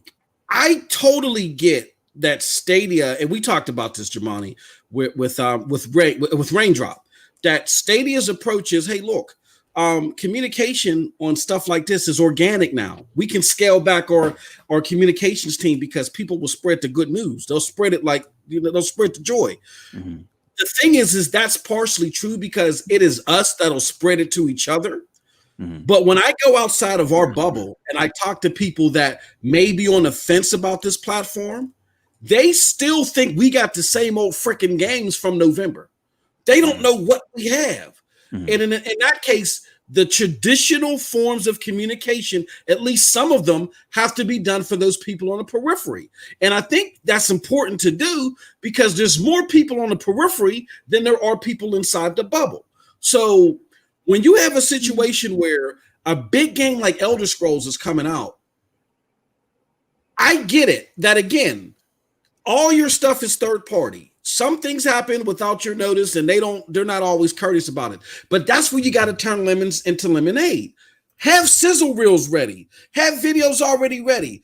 Update them every week. Make phone calls. Call out to the, hey, look, we just want to have something on the shelf just in case, we got to drop some, have that constant communication going and be ready to, within the hour, have something out. So in the traditional sense, so the people on the periphery can say, oh, snap, I almost cursed. Oh, snap, that is coming to this platform. Yes, let me sign up for that 2-month trial. Because here's what people are doing. They don't want to burn their 2-month trial. Not saying everybody, but there's a lot of people that don't want to burn their 2-month trial because, again, they think we only have the 22 games that we have at launch. They don't understand that we got Zombie Army that's running at 4K 60. That looks fantastic. They don't know about all these other games. So I think that's where Stadia, the biggest issue next to the games is the understanding of is the respect of traditional communication when it comes to people in periphery. I think that you're missing an opportunity, Stadia, by not doing some things in a traditional sense because people, again, are just sitting back waiting for you to get stuff that you already have. And they don't know that you already have it. Why? Because you're trying to do this organic communication that only works for us inside the bubble. Yeah, you got a strong point. They definitely need to leverage both ways of communication. It's just something you can't ignore. I think what they're doing, it works, but only so far. Like you said, I mean, there's really not much else to add to that, man. They need to get better with that marketing, their product. Speaking of, if I may interrupt here for a second, the Stadia Save Point launched earlier today, and I've highlighted something. This is a communication problem.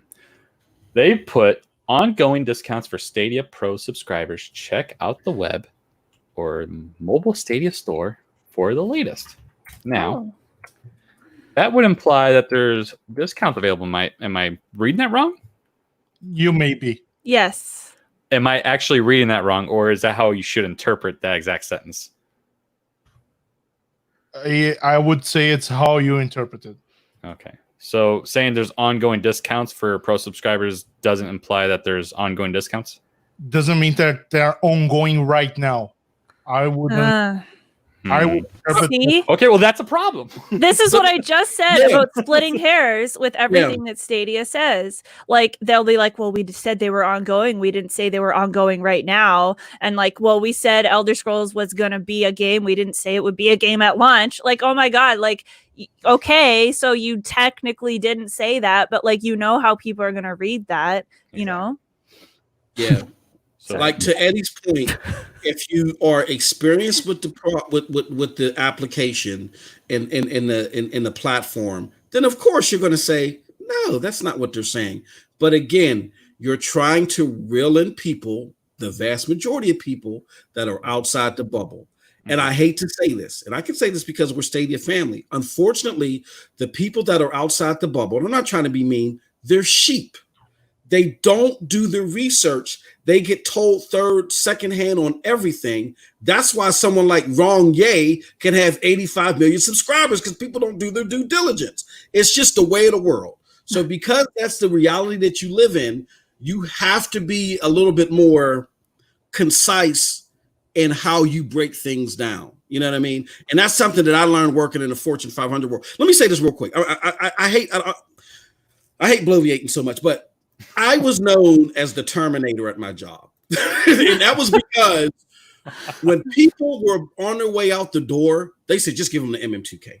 No, he'll either ship them up or he'll ship them out. You know what I'm saying? And these were people that had horrible listening skills. I'm not trying to demean anybody, but they did. They lacked listening skills. They lacked certain particular norms and stuff like that. So then I didn't enjoy firing people and saying, okay, there goes a box for you. I didn't enjoy doing that. So what I had to learn is, because of the reality of the situation I was in, I had to cater my communication a certain way, because I needed these people to perform for me. And the reality for Stadia is that the all of the smart people, all of the people that know better, we already have the platform. The people that don't know any better, they're outside the tower. So you got to be able to dumb down your message. That's the word I'm looking for. You got to dumb down your message, and you got to reach out to them. And to Brian's point, I get where Eddie's coming from, because yeah, Eddie's factually right. But Brian is saying, hey, look, this is not simple enough. It's too complex in its meaning, and Stadia they got to get out to Silicon Valley mind state, and they got to dumb down their message enough to where people understand what they're actually trying to say. Right. God, Lord, Thor, Pope, MMTK. Heard those sheep. Heard those sheep. Good Lord. But to add to MM's point, he's right. Yes. There are some points that Google needs to just put ink on the paper, black and white, zeros and one. Don't write anything that could be dubious. Mm-hmm. Yes. So, be clear. And it's like, and to the discussion, if we are being picky too much, I think we as Stadia content creators, sometimes we are, because if we look outside of our bubble, it's almost like no one cares about Stadia. Yeah. We care. Like we believe on this platform. Almost like. But unfortunately, it is like when the Mafia thing broke down, and IGN did articles. Okay, and now Mafia, it's available, and they said it's available on PlayStation and Xbox. They weren't criticizing Mafia. It's not available at Stadia. Right. It's not really mentioned. They were not even mentioning Stadia. Yeah. Yeah, they got to fight for their food, man, and they definitely can do a better job at again marketing that product. They're making a lot of right moves, but that is one weak point for them for sure. Yeah, absolutely. And like you said, make this stuff clear, man, because people will definitely read this shit wrong and run with it, and it's not something that they need. And I touched on this earlier, and Eddie just reminded me, is the Mafia situation that was in the save point too. Like, Why is it the first we just heard from Google mentioning it? Right. Why didn't they share the trailer? Why didn't they do anything regarding when Mafia was announced or saying it'll be available on Stadia? And I don't know if they have a date yet because they announced it was because of the pandemic, but that's another thing. It's kind of all over the place. Like they do a lot of good things. Like this was a good week for them, I think, in terms of things they announced. For the customer base, there's a lot to be excited about coming up with ESO, the 5 Pro games. A new member can get 17 games for free. Where else can you do that for free? Yep. I'll wait. Unbelievable. Exactly. That you can play from your laptop. Yeah, unbelievable. Right. Yeah. With no, hardware limitations, like Meg was saying earlier, the barrier of entry is so low, and there's so much there, but they're not really pushing this properly, man, to convince people how great it is. Exactly. And I think too, just with the communication, it's kind of confusing because I heard Stadia's coming or ESO is coming out June 16th. And I heard it like in a Discord. And then I was like, really? Like what? Like, because people say all kinds of things, right? So then I checked Stadia website and I checked their Twitter and I was like, that's a rumor. Like, I don't see that anywhere because they hadn't put it anywhere official. And then same thing with Little Nightmares. I saw someone retweeted this, like you said, Brian, this random tweet from Bandai Namco, which they called it the Stadia. And I was like, I was like, wait a second. I was like, this is an actual developer. Like, is this for real? And then I thought that was a rumor too. And I was like, well, it can't be a rumor if they're saying it. So again, I go check Stadia and I don't see anything about it. And so then I'm like, I guess like these rumors or are these real? And then it's like hours later you find like they then put something out, which I do kind of agree though that it's just us because we're like so hyper tuned in to Stadia news and everything because like we like live and breathe Stadia, right? Regular people, well, they'll find out later that day or next week or whatever, and they won't realize like they're not really affected by it. So I do think that we as creators, we do nitpick a little bit, but it is confusing, and I just wish that they would kind of like just coordinate a little bit better with the devs. Like obviously they said to the developers, okay, on this day, let's announce the game. Maybe make that like a time or like let Google go first or, just do something a little so that it's like, if I Google something, like I will get a hit from an official Stadia account of what's actually happening. That's all. Because when the ESO thing happened, they were announcing, what's the new expansion called? Greymore. Yes. Yeah. Didn't Xbox and PlayStation literally tweet out the exact moment that Bethesda did their video? Like I swore I saw their announcements about way before Stadia did their whole blog post about it. So it was before, yeah. Like why can't they? Meg, you nailed it. That's very well put. That's my piece. Just to add to that, Brian, quickly, the thing is, people in Google says Google cannot handle every single announcement from a game coming, but in order to a game to be ready to come to Stadia, it needs to pass by a certification process. But obviously ESO is ready, so they literally announced it that day, so why couldn't they coordinate it like the other manufacturers did? So exactly, that's it. But no, I absolutely agree with the whole certification process. So I get that, but if it's being announced by say the actual developer, why isn't Stadia being on top of that and saying, all right, here's a tweet, let's schedule it out this time, and there you go. Like we even do that. Like we coordinate. Let's coordinate our stuff. And just the last one on the Little Nightmares, it was weird. I don't remember on which live stream I was, but when we saw the trailer from that, there was at the end of the trailer said available today. And really? And it isn't available today. So it must have been kind of leaked, maybe. Yeah, but the thing is, it was on the Bandai official YouTube page, and it wasn't unlisted. It was public. So somebody pressed the wrong button. I don't know. Maybe they think that. See this. Somebody said something in the chat. Who was it? Trizarector. Yep. He says the world's biggest advertising company. Like these people, they're not stupid. They didn't become the richest company in the world by being stupid.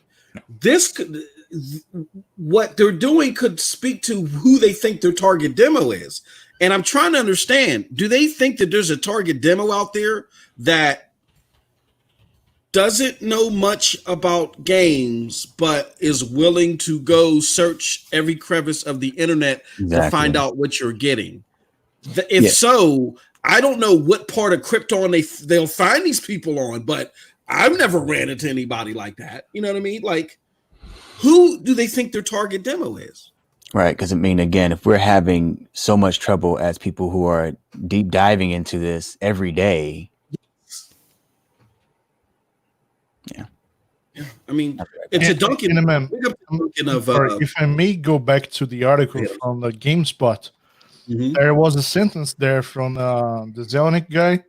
The belief that streaming was going to be transformative was based on a view that there were loads of people who really had an interest on interactive entertainment, really wanted to pay for it, but just didn't have the console. And then he said, I'm not sure that turned out to be the case. So he may have a point here on this one. If Stadia was based, okay, everyone who don't have a console and are interested in one specific game can be playing that game. I don't know if that's a huge demographic. Yeah, and that, I mean, there could be some truth in that, but I think, like 3 months. Well, really, perception is 9/10 of the law. So someone like a 2K, who they have a history of sending goons to people's houses over Borderlands. I don't know if you guys remember that story where the guy got a Borderlands 3 leak and Gearbox along with 2K sent goons to the guy's house. They were breaking lampshades and stuff like that. Yeah. Right. So they understand the impact of these content creators. So in mid-July, when the Yang Ye's and everybody was coming out there saying, Google is trying to take away your game privileges, by not having a box. When they were sitting there saying that was the signal to 2K, like, oh, snap. People are creating paranoia around not having, by this solely being cloud gaming. So yes and no to that. But I will say this, that to Duncan's point, big up to Stadia Source, Duncan had brought up that they have issues with using terms like, at the end of this month, this game is coming and stuff like that. And to what Eddie said, Eddie hit something right on the nail. I think that the terminology first needs to be tightened up. You can't control, Eddie's right, they can't control. Everything's third party. They can't control how a game release actually happens. They're part of the equation, but they can't control it. So what you do is, if a game is certified and your third-party relationship person says, hey, we plan to bring this out in a week, say coming soon. But if it's going to be like a month to 3 months, say coming, I don't know, something else. But if it's not available within the next 3 months, don't bring it up. You just say there's a partnership with this publisher and we're working on X game, unless you have a specific date. If you don't have a specific date, because those are the traditional ways of communication, and that's going to help bring out, again, the people outside of the tower to your platform. To give an example, was the case of the games released this week, Jotun and Sundred. It was Monday, and they tweeted out. I know it was Twitter, but he said, coming before the end of the month. Bro, you're on the last week of the month. No. It said there's 35 minutes left of the month. It said was 35 minutes left. Later this month. I was like, hold up. And I was joking about, like, okay, later this month, it's the last week of the month. Are we getting this week, this game this week? And then on the next day, the game dropped.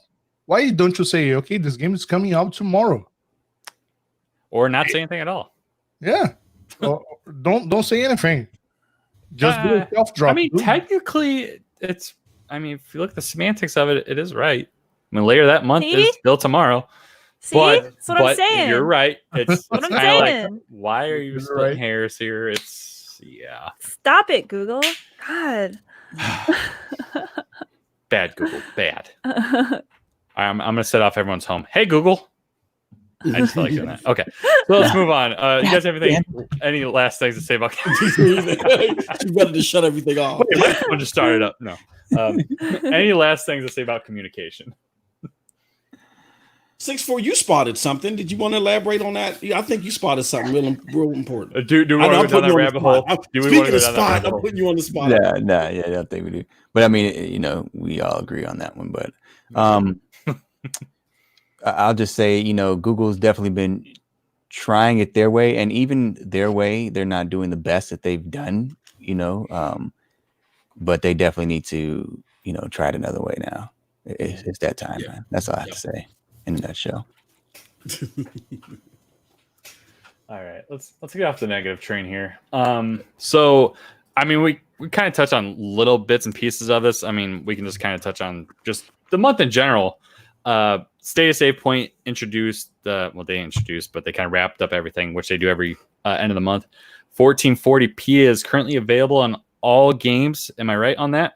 Yeah, baby. All games has 1440p available on Chrome. I don't think it's on Chromecast yet, which is kind of shocking. Unless I missed that. I thought it was already 1440p over everything. I thought it was already on Chromecast, and the news is that it's now on the Chrome browser as well. I could be wrong.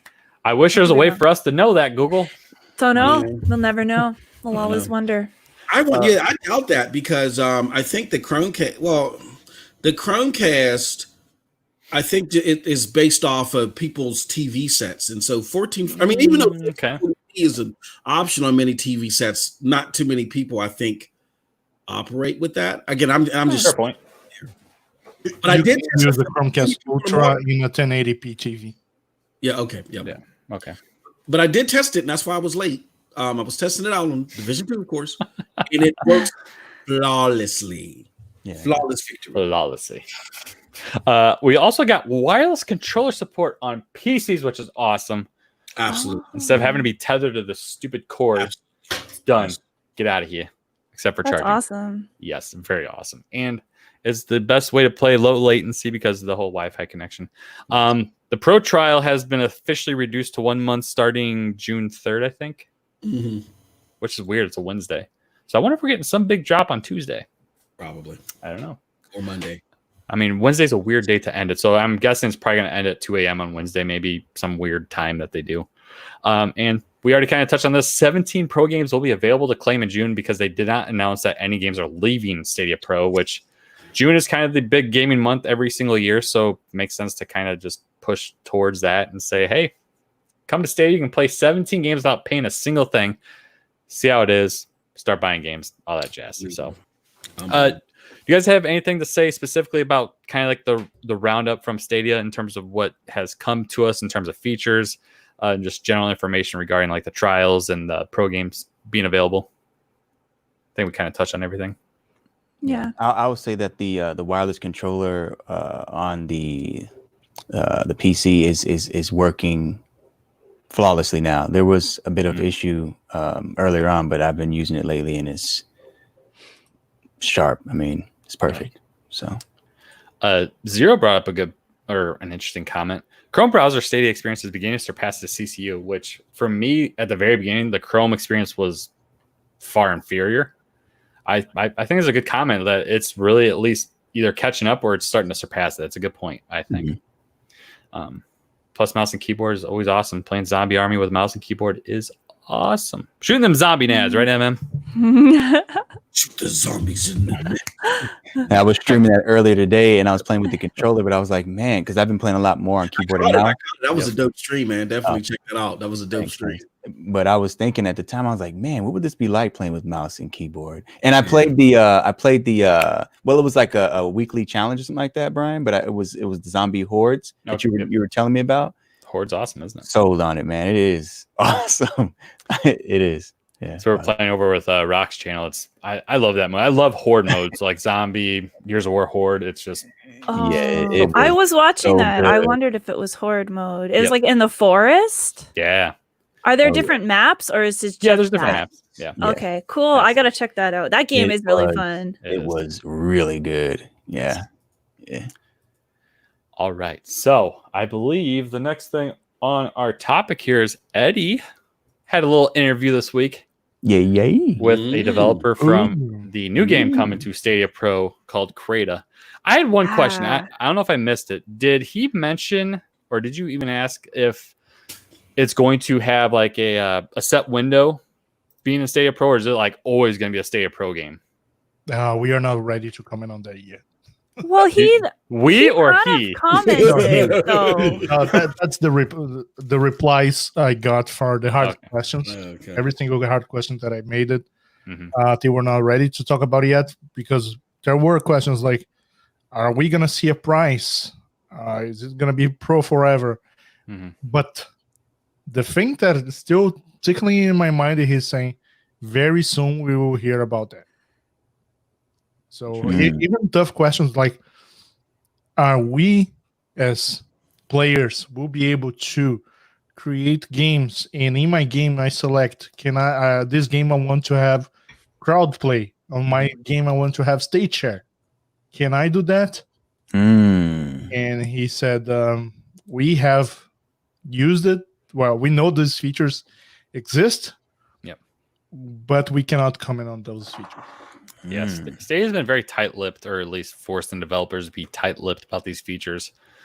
Get Packed has made mention that crowd play is supposed to be coming, and I mean, maybe that rolls in with the Stadia Pro, but I don't know. It's just some of these features some people are getting antsy about, and the fact that they have to stay tight-lipped about is kind of, I mean, it probably bothered you, Eddie, when you were asking about it. It bothers, but it brings that impression as well. When they say, we cannot comment, of course, they know the features. Of course, it is on the back end. They play with the feature. Not just making clear here, he didn't told me either online or offline that he played with the feature. But you can assume for sure. It just gives the impression that this next Connect, which is happening in the summer, is going to be huge. It's happening on the 9th. The 9th of July. Sorry, July. Go ahead. No. Go ahead. No, Brian, the thing, okay, yeah. And I saw the impression that I had that as well, because summer starts in June 22nd. And when they say Crayta is launching in the summer, could be any day between June 22nd and September 21st. So, yeah, but I think that new Connect is going to be huge. The questions we could get there, it was interesting to see. For example, we will have about a dozen games from different studios from the Crayta team themselves. People will have unlimited numbers of creations. You can create a huge number of games. When you create a game, and they will have a system actually for monetizing the game, you as a creator, they will be announcing that soon. Yeah, but that was cool. And it looks cool. They said there are like 13 pre-mode games that you can create a game and choose one of those 13. Today they did I didn't have a chance to watch today, but they did creating a battle royale, but they have already done other types of creations. So I'm really, really looking for the game. I think, and that's the thing. One thing I spoke with him on the backstage. Once PewDiePie's get a hands on this, this is going to be huge. I ended up finding a guy this week. I don't know why. I just remember because of Twitter. A guy doing Roblox live streamings on YouTube. He had 200K concurrent viewers. In Roblox, it's not the same power as Crayta. So I'm very excited with what Crayta has to offer right now, what the creators will be doing on Crayta. So I cannot wait. Yeah, I mean, this is another game that can just really be like, because I know stuff like Mario Maker, and we've talked about this in the past, like the amount of creativity that just goes behind so many people is just unfathomably awesome. And considering what this game can be and what it can present to us, it could be that tenfold. I mean, it's not just playing a 2D platformer, it's playing anything. So I mean, it's exciting. It's very exciting. I think it being part of Pro is a good entry for them, because I mean, it's not going to be a game for everybody, at least on the creative side, because like I'm not going to be able to just jump in there and like code stuff. Like I can't do that. But I mean, there are people out there that do know that stuff and they can create, like, and they'll be so invested in it to do something like this because they're like, I finally have the tools and I don't need to do anything more than just log into Stadia. That's it. So I mean, it's awesome. So I mean, I'm looking forward to just playing the play side of it, not the create, because I can't do that. But yeah, it's awesome. I think it's awesome you got this interview. And did you guys have any specific questions you want to ask Eddie about it, or any other takeaways you might have had from the interview if you guys watched it? I hadn't got to watch the interview personally myself yet, but I mean, just to kind of go alongside what you were saying in reference to my excitement for the game, definitely excited to see what the community, how the community surrounds the game and what comes from it. And I can't wait to play the content from them. But also, speaking on creating content in the game, one of the things that I've always said I like to be able to do in games is stay inside of the game itself, not be behind a bunch of windows so much.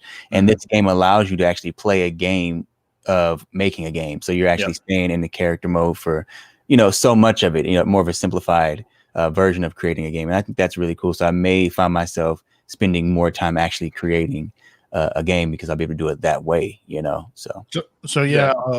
64. There was a game they created on live stream, and there are 13 game modes that you can create by just be creative and don't needing to code anything. And one of the templates, for example, was capture the flag. So they did a capture the flag with some okay, you gotta go from here to there to capture the flag from your enemy, but the map was an epic scenario. And you could have special guns, you can give power-ups, you can create a portal portal goes from here to there. You can, when I press this button, this part of the map disappears. So it's all of the creation that you may have on your mind. That's just giving one example of a game type that they have there. So you can have shooters, you can have everything. You can go create a building that you cannot enter. You can create a building that has a door, and then you create all of the interior of the building. Yeah, it's taking me back to the days of when I used to play Time Splitters 2, which you had to do in a menu or whatever. But just being able to create those different modes and stuff, and it was pretty simple to keep you engaged. If you're not into, like you said, the coding or whatnot. But for even on that level, so it kind of keeps me thinking, I might be more into this on that side. But at the same time, it doesn't leave out those people who want to get really deeply invested, like you were saying, Brian, and want to get into coding and stuff. So this is a beefy piece of tech here. Eddie, are you able to comment on this question from Exetti? Because Adam did talk about monetizing from a creative standpoint. Do you know how deep you have to get into that, or? Stan, I can say you this. What I know, or let me call him properly, is not Stan, it's Stadia Stan Maxetti. I know there's some, they call it templates. You can create it, but right now they didn't share anything about the monetization part. But you could create a code of something, a script on how you want something to behave, and then you share with the community, and then the community will be able to catch up your code. So let's give an example here. You create a script for a gun, and that gun gives you unlimited ammo for 30 seconds. And then you put that script over there, and all of the community will be able to put out the script and put on their guns, for example. Right. Yeah, I mean, because they also said that microtransactions aren't going to be initially a part of it, but may be included in the future. Right. Yep. So, I mean, yeah, monetizing is there, which is really cool because, I mean, some people don't want to just spend their time just making a game for free. They want to have some kind of investment and some return to it. So it's really cool that they're going to be able to allow that to happen in some way. So you guys have anything further to say about Crayta or the interview that Eddie did, or any other questions you might have for Eddie? I got a quick question for Eddie. Did they give any indication, because I got to finish the interview, did they give any indication that they're going to have like special ways to sort the games that people have created? Like, I know there's probably going to be most popular games, but just so you could have some gems hidden in there. So is there like trending popular games or check this, or spotlights or anything? Like, how did they get into heavy detail on how they would sort the games that people created on the platform? They didn't give the details on how they're going to do it, but they said absolutely they want to give a rotation. So it wouldn't be the same thing always trending and always on top, and other creations wouldn't be appearing. So they are working on something. They are even working, filters, let me see the games that were created by my region or by my country, because it's going to be on 14 countries. Yeah. Cool.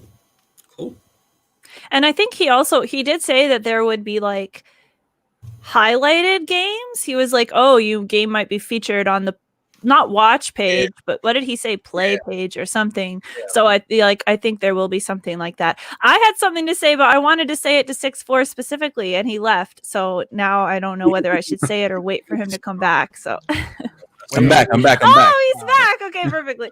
So what I was going to say is the developer, he talked a little bit about one of the modes, which was like a survival mode. And he said you had to survive and gather resources, and there was mining and stuff.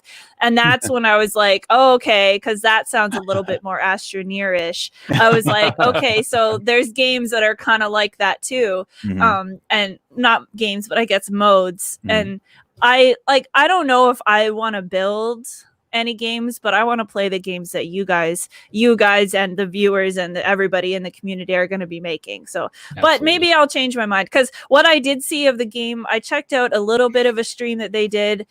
It seemed very codey, so I'm not into that. So maybe the easier side of things I could kind of get behind, and maybe once I see the game, I'll start getting ideas that I'll want to test out or something. But because I have been a little bit on the fence, but when he said survival and gathering resources, I was like, oh yeah, maybe I can make a little farm or something. Is there farming? And then I started to think about the possibilities. Indeed, and there is one game mode. He mentioned that like you plant a crop, and then you have to wait, let's say 8 hours for a crop to grow. So you go back to the game, and then you get the resources, and then you sell. And that's how you get addicted. Real time things. Yes. Oh, nice. Oh, that's kind of cool. You can do so it's running. what they call Stardew Valley or something like that. That would be cool. Yeah. And then he talked about how they're gonna do votes so that people can if the community really wants vehicles or NPCs or whatever features we want to see. It sounded already they want to be really receptive to the community, and I think that's fantastic. I know EA, they do votes for what expansions are going to come out next on The Sims, and Fortnite is really receptive to the community, I think. So I really like the vibe of that whole interview, what they're aiming for. So good job with that, Eddie. Thank you. Yeah, man. I gotta check that one out. One of the things that it caught most of my attention is the example of vehicles. For example, they don't have it ready, but they said they want to bring that, and the possibilities of people creating go-kart games like we have. Of course, we're gonna see some Mario Kart games here. No. Just don't make it Mario. All right. Otherwise, you cannot even call it Wario, because Wario's also a character. Yes. Yeah, call it Wario. There you go. Mario Kart. Wario. But Meg, it's me, Lario. Lario. To the Lario and Maui. Oh my god, what I was trying to say. I don't know what I said. Regarding the survivor part, there is one game called Huddle for Warmth. Oh yeah, I saw that. Which is created by people from Canada. Oh yeah. It is a survivor game where you need to be together to get warmth, and then you go exploring during the map. And if you are alone, you're not huddling, you're losing warmth and you die. That's cool. That's fun. And the only way is to huddle. That makes me think of Darwin's project. I don't know if you guys checked out that game. It's actually dying. They announced it's gonna die, but you have to chop down trees and build fires and get warmth that way. So I like that kind of stuff where there's always you always have to be looking out for yourself. That kind of survival aspect is really cool. A huddle for warmth though. That's cute. Yeah. Sure, exactly. Oh my god, that's shenanigans I get into on that game are just crazy. I'm not very good at it, but it's fun. According to what you told me, I'm like, how? I constantly fall into pits and run out of oxygen, and I'm so bad with the vehicles. That kind of stuff could be in Crayta too, and I think that could be really cool. You know, pitfalls and dangers. Yeah. Outstanding. So yeah, good job, Eddie. That was a pretty big get, I believe. Do you have any other interviews down the pipeline that you're trying to get? Nah. That you can speak on? No, not at the moment. No. Okay. I just had I tried to get the guys from Thunder Lotus, but because they are based here in Montreal as well, but they are working on the new game Spiritfarer. I did see that. And they just got the reviews during this last. Actually, it's fun because the day that Newton and Sandra dropped it was the day their new game got released. Everyone not released, but got the trailer reviewed at everywhere. Like there was a festival of indies going on. PlayStation did a retweet of them, and so they even didn't talk about anything about those games. So they are focused on the new game. And right now, no, I don't have any other interviews. I'm just looking forward to play some video games. Outstanding. All right. Do we want to touch on a little thing called Baldur's Gate 3? Yeah. Can we watch it? I guess. Why not? Come on. Oh, wait. Oh, my God. It's like I already had it up. All right. Wow. So, Baldur's Gate. Can I loop this? No. Screw you, Twitter. Oh my God, so, Baldur's Gate dropped a little sizzle reel trailer here today. The gist of it is that June 6th is when they're going to be announcing stuff next, which is the Guerrilla Showcase, I believe it's called. Yep. Anyone? Okay, perfect. Which is, this is another game just like ESO that people are excited for. I'm going to just go ahead out and say that this is probably far more interesting to more people than ESO, just because obviously it's new. It's a IP that's been around for a while, and people have been anticipating the sequel to this game. Yeah. Initial thoughts. June 6th, I guess let's start here. June 6th, do we see any kind of announced date for an early access by chance? Or is it just more features or just more gameplay trailers that we get? Oh, that would be amazing. But I think it's just more a trailer or another gameplay thing or something. I would love for it to go into early access, but I think they're going to hype that up more. Although, who knows? They just randomly do whatever they want. So who knows? Yeah, I was thinking they might drop that early access, having the ESO, coming around. They look like they might want to compete with it. Oh, yeah. Okay, you got this for free. Go ahead and check out our early access. Yeah. But that's a big deal. They said here starting June 6th. But that kind of so those two games are kind of in line as far as the game type.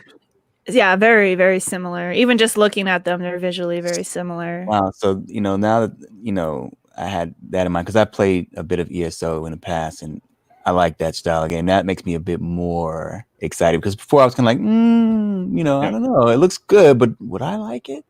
But that said, kind of raises an eyebrow. Mm-hmm. This is a game I want to come out when the Stadia features that we are privy to, like crowd choice, crowd play, crowd play I don't think would be in this game, but like crowd choice will be. Yeah. I want that to be a feature that's out there in the open. I don't want this game released and then crowd choice is still somewhere down the line. Yeah. Man.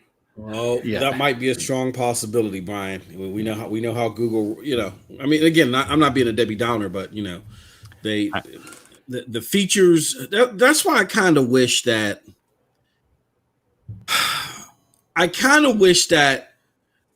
until the features are complete and they're ready to roll out more consistently, that they mention them, but they don't make them a staple of their message. Because I think you want to cement people's opinion about your product with the things that are possible down the line, Mm-hmm. but what ultimately gets them ultimately what you sell them to want to put it in their hands right then and there should be what's capable out of the box. And if these features are like several months away, then cool, yeah, and at some point in time you'll be able to do this, but it's the convenience of the product, it's the price of the product, it's the fidelity. This is what you want. You know what I'm saying? So I just got a feeling. I'm saying all that to say this. I got a feeling that because this is early access, it's going to be just the raw game, and then down the road that'll be available. But that's okay. But I wish they would just sell the expectation that way. It'll go over a lot better. Yeah. So yeah, Baldur's Gate 3. I know Chase would probably spend about 20 minutes talking about this game because if there's a game he's excited for, if this game wasn't announced, if he'd be like, there's one game I wish would be in existence, be Baldur's Gate 3. This would be the one he'd be talking about. So his passion for this game actually convinced me to also be excited for it. I was really hesitant because I know it's turn-based and I just don't know about that myself, but I think it's going to be really good. And they show some cool stuff in this trailer, like the environmental interaction, like he shoots down a statue and it falls on his seat here. Right? Like that's pretty cool. And I know there's stuff that like, if you're standing in water, like you can use their water abilities, or like fire will interact. Like, I just think that kind of stuff is so cool. But other games have made that claim before, and then when you actually play it, it's kind of disappointing. So I'm hoping that Baldur's Gate is like actually lives up to its expectations. Yeah, especially because they announced that modern day consoles just can't support this game from like a technical standpoint. So it's pretty cool. Very, very interested to see how this goes. But yeah, I hope early access isn't too far around the corner, but I'm not feeling too optimistic about that just because like we're going to start pretty much our marketing push starting June 6th. So I think they're just going to start feeding us gameplay about it and then maybe announce some early access towards like the September timeline. I think it's kind of like around the time we initially thought. It's probably like fall, winter that we'd see early access, and then some point maybe next late spring, early summer, we'll see the actual game in full. So we're on the road to Baldur's Gate 3. Yeah, it's like, what does that mean on the join, and it says join us. Yeah. So maybe that is, or like maybe I'm thinking the early access is going to the ESO coming out. Like I don't know. That's interesting. that's, maybe the full game will come out The in the join us fall. is I don't because know. they will start doing a series of videos, blog posts. We'll see. Join us in early access. Come on, Eddie. Let us dream, Eddie. Let us dream. Okay. Anything else to say about Baldur's Gate 3? No, that's it. That's all I got. Okay, I'm a little excited. I'm a little excited. Get excited. Just a little. This in It's looking good, man. It's looking good. Those are my two most anticipated games for Stadia. So those two games. Okay, I think I might have to pick this one up. Yeah. It's about to get bonkers. Yeah. Let's just put it there. All right, folks. This is going to conclude the audio portion of the Stadia Initiative episode 4, entitled Chicken Dinner, which is what me, Meg, Chase, and Link will be eating tomorrow. During the PUBG Creators Cup, which, by the way, I believe it's at 3 p.m. Central Time, 4 p.m. Eastern Time, 5 p.m. Atlantic Time. I got to double check. Because Tom, I believe, was supposed to post something about it. I think it's 4 Central. Okay. I really should have gotten that right before I just announced that. But if you're listening on the podcast portion, it's going to be past that anyway. So you can just go back onto youtube.com/Club Stadia to rewatch the winning team's stream. But before we go, we're going to go through the list here in terms of where you can find this lovely cast of characters. I'll just start off with Chase here because he's not with us tonight.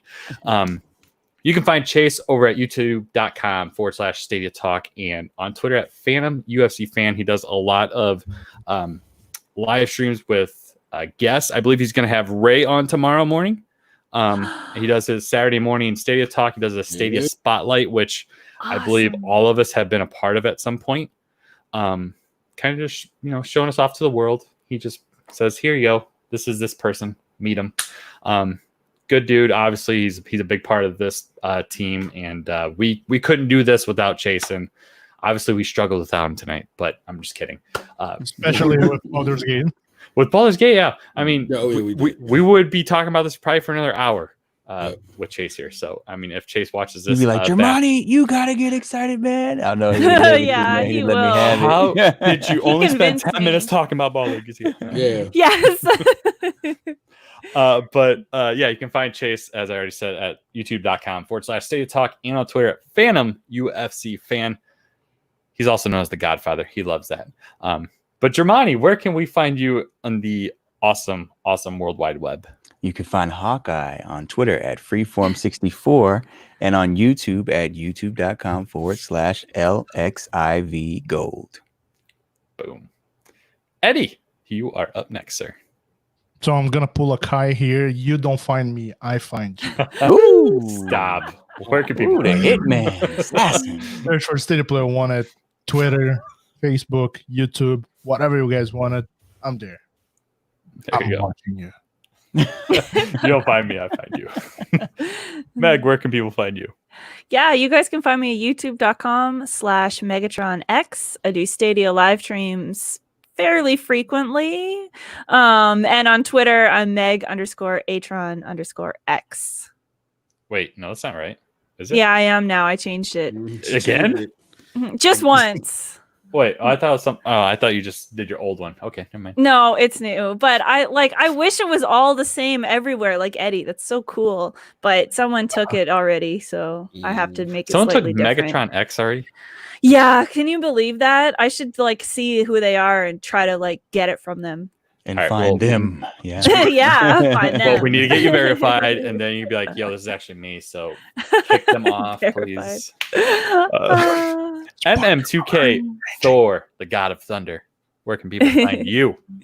In 80 different places. Now, you can find me on YouTube at Stadia Dosage or at MM2K Videos. You can find me on Twitch at Mighty Mos, MOS 2000 on Twitch. You can find me with the Broadband Bullies doing periodic podcasts. Also, check us out at broadbandbullies.com. And also check out Stadia Dosage's dedicated web page at pntsnetwork.com. You'll see us there. So Perfect. And I'm Brian, but that's all I'm going to say because what we're going to do, at least what I'm going to do, is plug the VIP After Show, which you can find here on youtube.com/Club Stadia, where we're going to talk about Sega. We didn't have enough time to talk here because we had a lot of stuff to talk about because it's been a couple weeks. So we're going to talk about Sega hiring a port development team to bring games to Stadia. Sega's big announcement that is set to launch next week, first week of June. And we're going to talk about GeForce Now, take some of the viewer questions, and then a possible Kojima game coming to Google Stadia in the future. We will be talking about in the VIP After Show. You can only find that on YouTube. So in the meantime, we want to thank you for your support. All of us, including Chase. Without you guys, we would just be crazy people talking to camera, or we'd just be 6 people talking to each other, whatever. I don't know. But we enjoy it. We can't do it without you. And unless you guys have anything else, I think that is a good time to stop for our lovely podcast. And Eddie's always in there with the awesome sound bites. All right, that's it. We'll see you next week. Or not, that's a lie. We'll see you, what was that going to be, like June 12th or something? And next week. Not next week, but the week after. Next week. So if my predictions are Friday. right, if my predictions are right on June 12th. The Friday after next. There we go. Friday after next. If my predictions are right, we'll have a Stadia Connect to talk about that week. That's my hope. But June 12th is the next time you can see us at 7 p.m. Central Daylight Time, 8 p.m. Eastern. Until next time, have a good one, and we will catch you down the road. Thank you. Peace. Oh, I just waved. How do you wave to an audio man? Well, I looked at the camera too. That's funny. Hi guys, welcome to the VIP After Show. I'm Brian. You already know that. We've been here for a couple hours. Rock, we can do this because we love hanging out with you guys. We love hanging out with each other. So we just sit here and we shoot the breeze. And we use StreamYards. and we use StreamYard. Yeah. Very convenient. Very convenient. Yeah. Because I saw that Rock had a few issues earlier today. Well, yeah. He's trying to take it to the next level. Yeah, no, I was on He's taking it to a whole other level. You can blame our lovely friends at Virgin Internet or whatever the hell they call it. They've been giving him some issues, but we can swear now. Well, he pinpointed it to a hardware issue. I think he said he pinpointed it to a hardware issue, which at least he was able to do that. It sucks, but modem. Yeah, he was saying here in chat his modem is fucked up. Yeah, well, we got it fired up eventually. So I mean, it ran well. Yeah, it was good. Yeah, we did good. It worked out. So Sega, Sega's hiring a development team to bring games to Stadia. Now, I like Sega. Germani, I know you like Sega. MM2K, I know you like Sega. Eddie, I know you hate Sega. What? What? Yeah. What's about to pull out? What's he doing? What's he getting out? I told you. Nice. Pulling out Toad. Wait, Toad? Really? Toad is what you're gonna pull out? Toad? OG. And what? Bowser? Bowser in a cart. My allegiance is as far as you can throw me. I used to love Sega related. I used to love the NES, and I hated the Sega Master System, but I loved the Genesis. Oh, that's my favorite. My favorite. Exactly. Phantasy Star 2, correct? Yes, Phantasy Star 2, Joe Montana Football. All those games. I loved them. So, go ahead. I'm sorry, I'm taking over your show, but I have a question. I know we were going to talk about this hiring. I'm kidding. Go ahead. But Sega is about to do a big announcement, right? Well, we're getting there. All right. We're going to talk about the little stuff first. All right. So we'll just kind of rapid fire this real quick. Never mind, because Knuckles. Family friend of Sonic. Big up to Knuckles. What's up, Knuckles? Knuckles his sticker says, "Thanks for being you." That's so cute. Thank you, Knuckles. StreamYard doesn't say that, so I know. I have it on the YouTube. Oh, what? I mean, I have it open on YouTube. Yeah, the browser. YouTube is that's the name of it. That's the name of the It's like on the YouTube. What do you drink? Hey, Megan, by the way, what are you drinking tonight, Megan? Well, I was drinking beer, but I maybe had a little bit of whiskey too. Hey now, hey. It's Jim Beam apple, so it tastes like apple. It's disappointed. I decided to drink water today. I wish I could have been God. drinking one with you right now. Damn. Oh my God, that's crazy. Oh, that's crazy. That's good shit. 1 second. But yeah, Knuckles, dude, it's freaking awesome. Oh, there it is. I can finally see it now. YouTube finally caught up. Thanks for being you. That's so cute. It's a little dance. Yeah, isn't it cute? Yeah. Dude, yeah, obviously we appreciate the support. So that's amazing. Like I never have words when people do that. Do you guys have words besides stop? Besides stop. Names have roads. Names have roads. Names have roads. Wait, that's not it. Roads have names. Is that right? I don't know. Whatever. Names have roads. Yeah. Okay, whatever. So, Sega games. Is there a quick rapid fire? What game or games would you like to see from Sega, whether it's past, present, future, on Stadia? And I guess we can be loose with this, so it doesn't have to necessarily be like a published by Sega or developed by Sega. It could have been exclusive to a Sega, exclusive to the platform. Yeah, exactly. Or maybe something that doesn't. Well, never mind. Go ahead. I'll start it off. You already alluded to it. Phantasy Star 2. It's already on Xbox, so even though I can't stand Xbox, but if you got one, if you're one of the sorry saps that own one, let me stop. Even like, weren't you an Xbox fanboy for a while? I was. I love trolling people. I love, and Stadiology loves it too. He says, "Oh, you PlayStation fanboy," but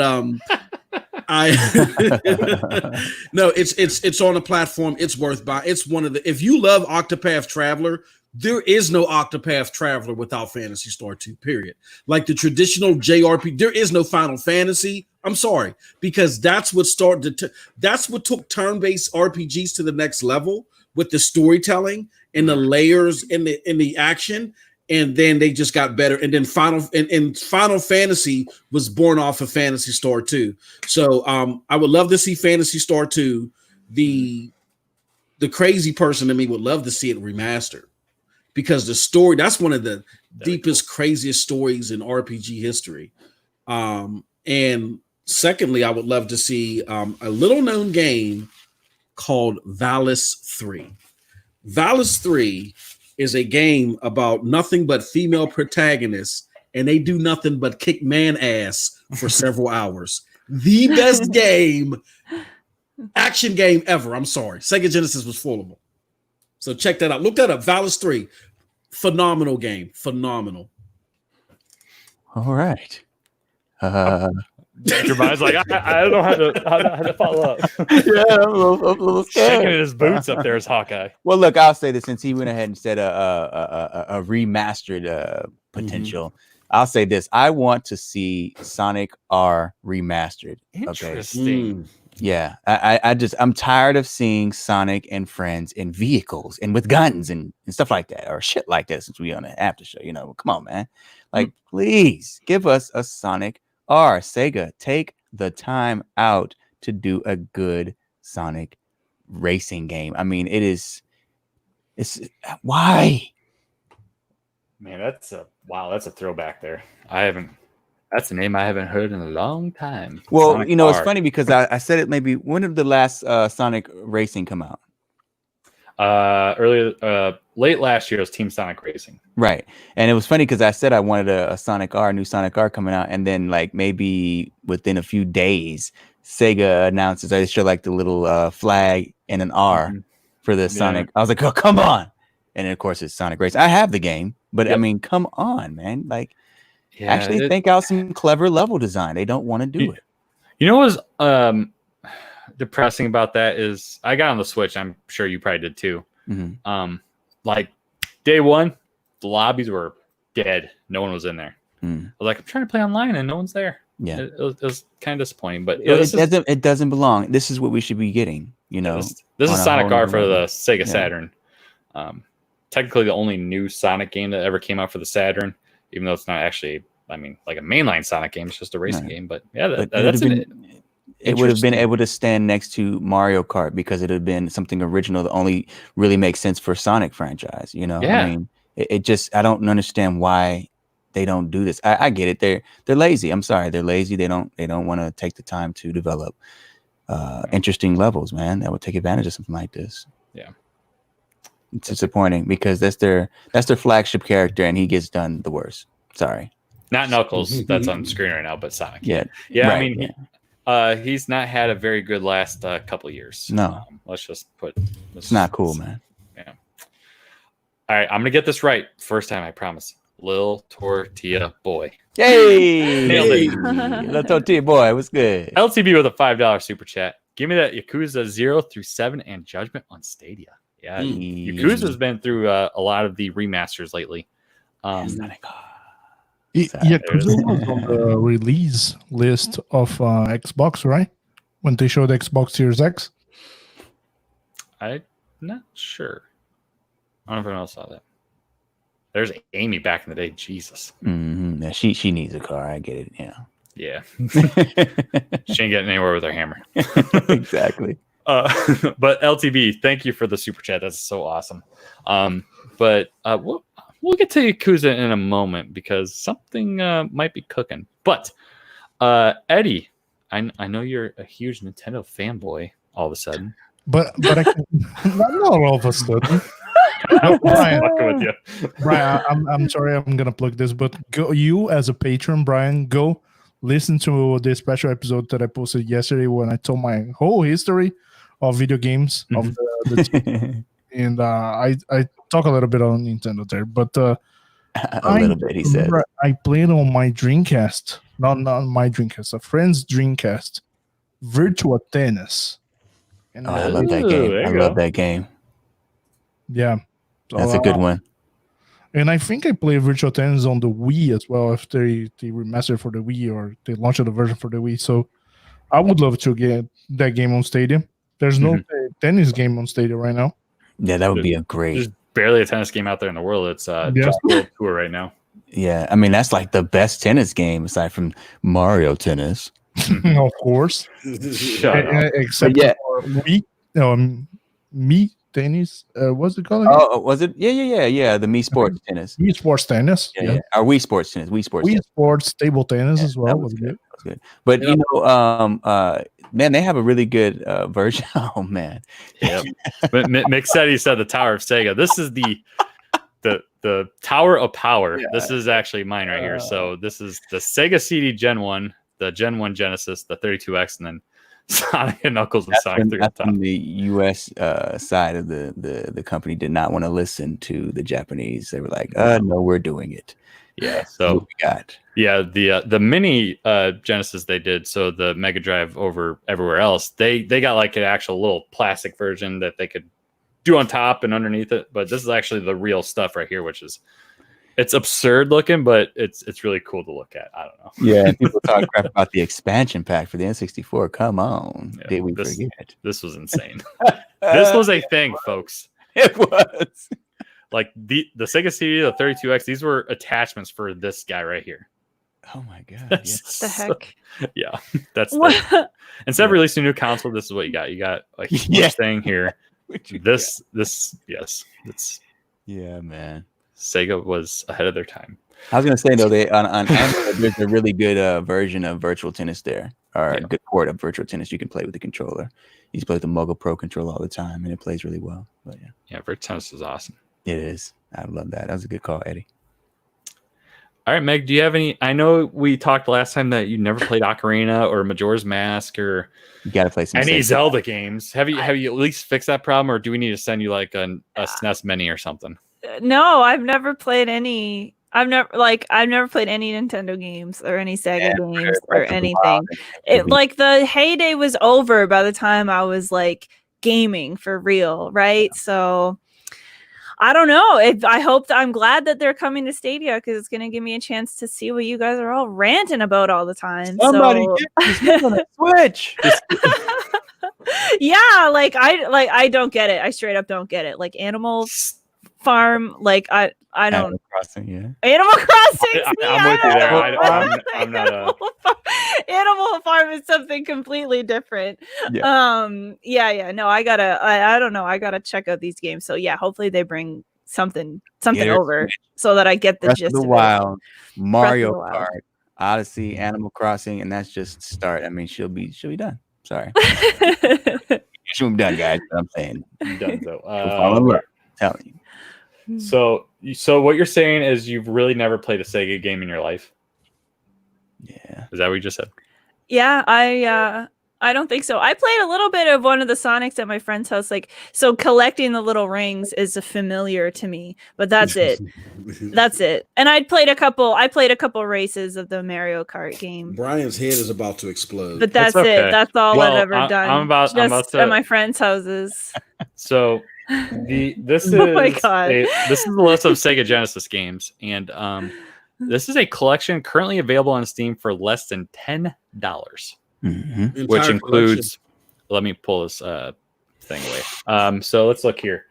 Sonic 3 Knuckles, best Genesis game. I'm not gonna disagree with him. No, I'll fight you, MM, because I know you got Fantasy Star 2 down here. So this is the best game right here, which you can't find on any modern day console, by the way, because of Michael Jackson.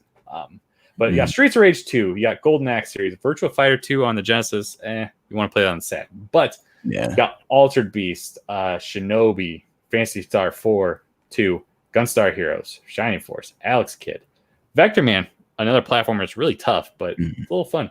Like Crusader, Space Harrier, Landstalker is like Genesis's version of Link to the Past.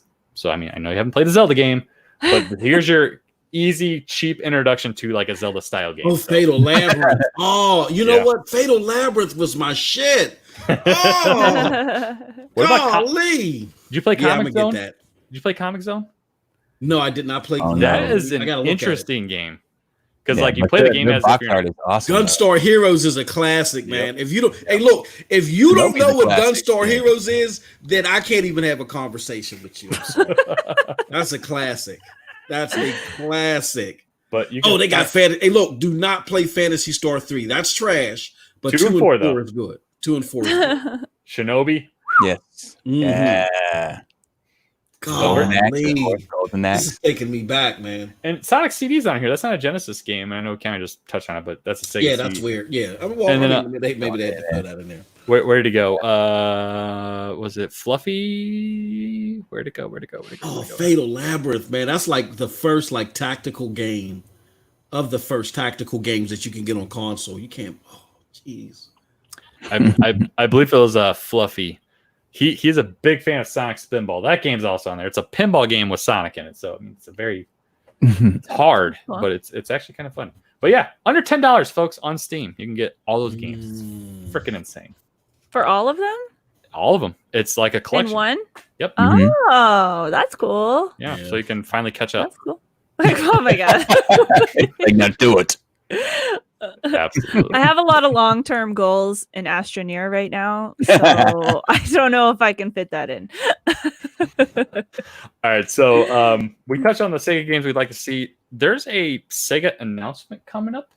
I believe I have a link here. Let's touch on this real quick.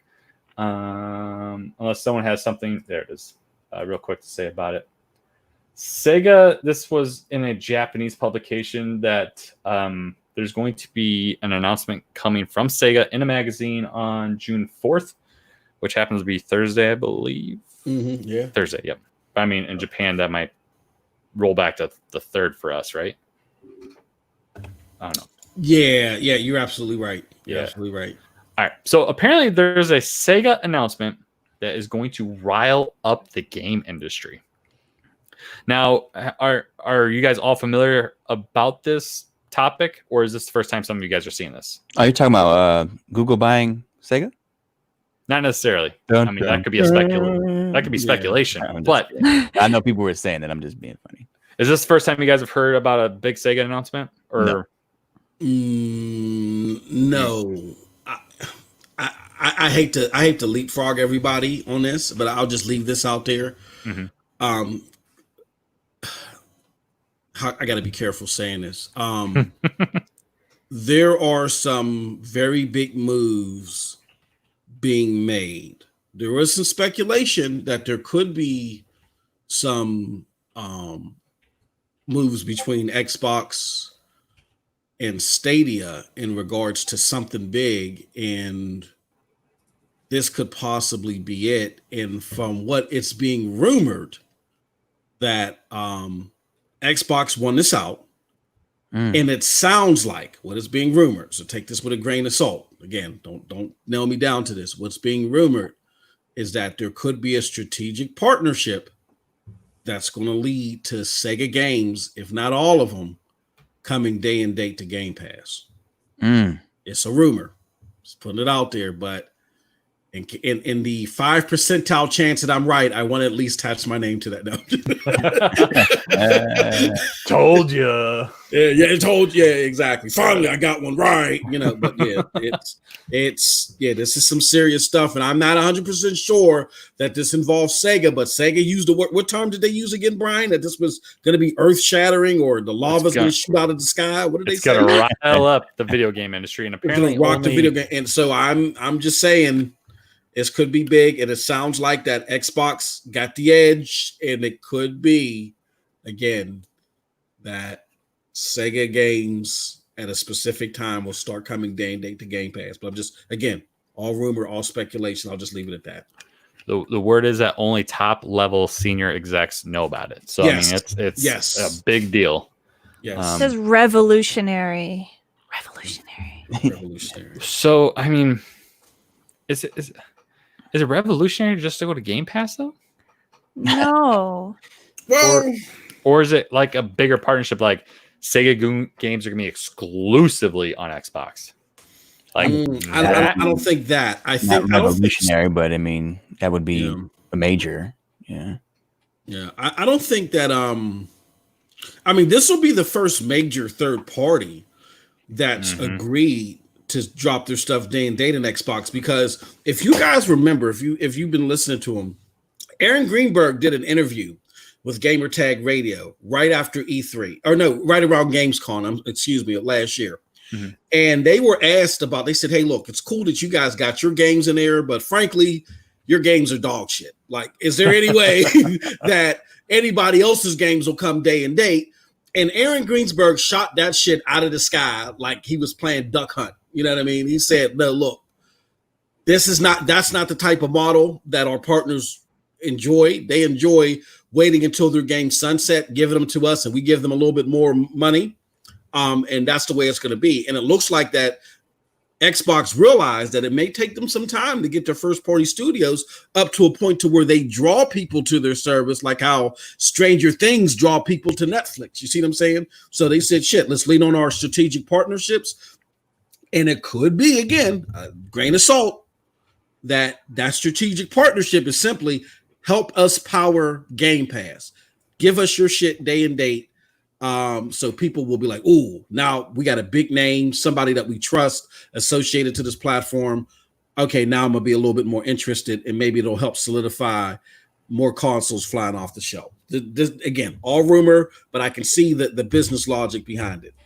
Yeah. Dreamcast 2. Not at all. Not at all. That wouldn't be revolutionary at all. I say they're making a exclusive cloud-based game for Stadia, taking advantage of all the features that we want. Sonic will finally get his justice. It'll be a Sonic R, awesome, Ultra HD, amazing game. No, it could be something Sonic like R. yeah, no, of course not. But yeah, it could be. I think maybe they could be, working with I mean, if revolutionary, they've already worked with console manufacturers before. There would be nothing revolutionary about making a game with Microsoft or putting their games really on Game Pass. I mean, it'd be revolutionary to make a game that has never been made on a platform that has never been done before. I mean, so it could be something with Stadia, but we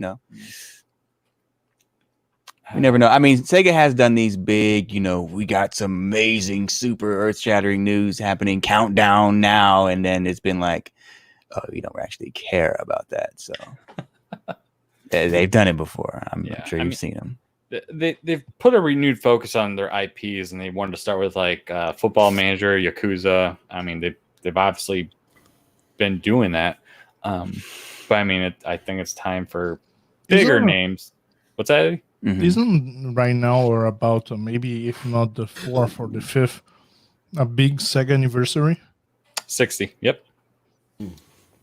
60. 60. So 60. Sega's been around for 60 years.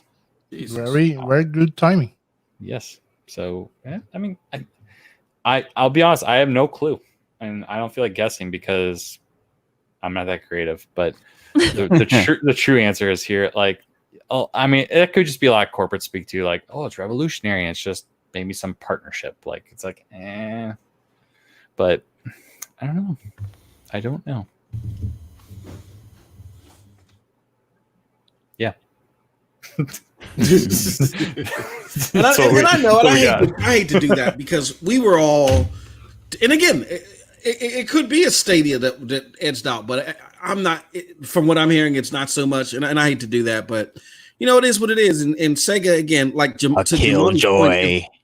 If we don't get it, it's not the end of the world. I mean, there's other strategic relationships to be out there, but the more and more that I talk to folks, it sounds more and more like.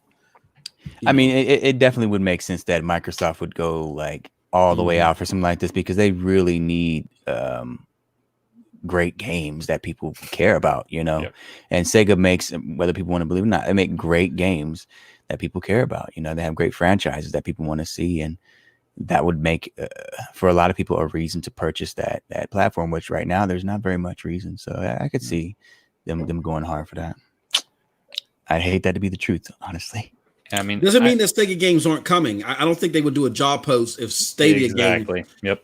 But again, you think of Outer Worlds, like how Outer Worlds was a multi-plat. And it's still coming to Switch, but it dropped day and date in Game Pass. Now, mind you, Obsidian's a first-party dev now, but Just think of it in that vein, that Microsoft's strategic thing is instead of having so many second party relationships, they're going to go to second party and say, hey, drop your shit day and date in Game Pass. And it looks like it looks like there might be a possibility that that's what they're looking to do. I guess that can be considered revolutionary, a third party game dropping day and date in a like a Netflix type package deal. Yeah. Exactly. Yeah. Yeah, that could be revolutionary. Yeah. Yep. Yeah. Yeah. I mean, obviously, Sega games are still going to come to other consoles, like you just said, the job postings, and you wouldn't start doing that and somehow just out of the sky be like, yeah, our games are exclusively on Microsoft consoles now. I'm like, no. Yeah. And I don't think Sega is going to cut, the legs out underneath themselves. Say like, yeah, you can only buy Sonic games on one platform. Like, it's just, man, that'd be rough. I mean, I would assume if they had the exclusivity, say on Xbox, does that take away from like mobile devices too? Because they're getting a lot of money off of their mobile ports too. So I don't know. It's gonna be interesting. We'll be watching that for sure, especially if it's Stadia related and what we could be seeing from the world of Sega. I mean, it's most they've had people's eyes on them. So I mean, things are moving in their direction right now. So we will see soon. But moving on, GFN has some interesting information coming out today. Was this today? Like all this just dropped. The GeForce I think day before yesterday. Day before yesterday. Oh, okay, so it's still the bad news then. It's been one long day for me. GFN. I have the link here somewhere in here. Let's talk about the opt-in. So, if you're unfamiliar, folks, one of the big problems with GeForce Now has been just developers and publishers just leaving the platform out of the sky, out of the blue, rather. Because NVIDIA just wasn't, securing licensing deals and said, hey, you can play Grand Theft Auto 5, no problem. And like, Rockstar and Take-Two are like, no, you can't do that. So now NVIDIA is kind of playing the, okay, if you want to join the party, you're going to have to actually, check yes. So now game publishers that don't opt in will have titles removed by May 31st. So they're requiring publishers to say, yes, you can put our games on your platform 2 days from now. And when this came out, this was on May 27th. I assume business-wise, these publishers already knew about this before this article was posted. But that being said, do you think this mandate from NVIDIA is going to have a negative impact, or is this going to be a positive thing because now they have kind of that that transparency with their customers that the games that you're having on our platforms are going to stay there. They're not just going to disappear like our Activision games or some of the Rockstar games. Does anyone want to take this right off the bat? Not all at once. I think, I think MM would be the one to knock this one out of the park. Yeah. He says, no. I think that this is cool for NVIDIA because it there's no more mysteries. Like you're either with us or so it helps them strategically figure out who's with them and who isn't with them. It also helps out all their business partners, Epic, and also a very strategic business partner that is with Epic that finances Epic and also is financing NVIDIA for the Chinese version of GeForce Now, which is Tencent. Yep. A lot of people don't realize that Tencent has reached a strategic partnership with NVIDIA to work with them on a cloud gaming solution. Mm-hmm. So the three of those entities are now linked together, and that probably helps them figure out at first who's with them and who isn't with them. Yeah. It's a reasonable business strategy for them. For the gamer, not so much. You're going to see a mass exodus of shit from the platform, and it's going to suck for the game. Not so much the gamer that just wanted to tinker with GFN because they got a PC and they wanted to tinker with it. It's going to suck for the gamer, the people that I hear of in my DMs that wanted to use GFN like a Stadia, a sole cloud gaming solution, and they're going to see all the shit that they bought no longer be accessible. And if you can, and I know certain people, I'm not going to say your name unless you want to say your name yourself in the chat. I know certain people that have reached out to me that said, hey, I listened to Paris Lily, I've listened to Wrong Ye, I listened to these guys, and they told me that GFN was outperforming Stadia in every single way. So therefore, I bought Call of Duty Modern Warfare or the new Call of Duty, and I lost my $60. Or I bought this game for my child and GFN shut off access during COVID. I hear these stories all the time. It's going to suck for these gamers, and I just don't know what GFN is going to do to recover with them as far as perception is concerned, because again, you sold this and you marketed this as a sole cloud gaming solution as well as a backup to PC gaming. People want to jump all over Stadia for not having certain features day one, but this is more egregious to me because you made it sound like that you had a better grip on what people would have access to than you actually did. So yeah, it's fine for them to try to hit the reset button, but it's going to suck for gamers at the beginning, definitely. Yeah, I'm kind of interested how many pubs and devs just kind of happen to miss the deadline and then just a shitload of games just disappear. Like, where did all my games go? And I think it's good they're going to have that transparency and kind of that security that if you have a pub or dev that's like, yeah, put our game on there, like it's not disappearing. I assume these agreements are coming up with are going to either be like they have like a year contract or some sort like that, or it's just gonna be locked in. Like this is good for transparency, I think, personally.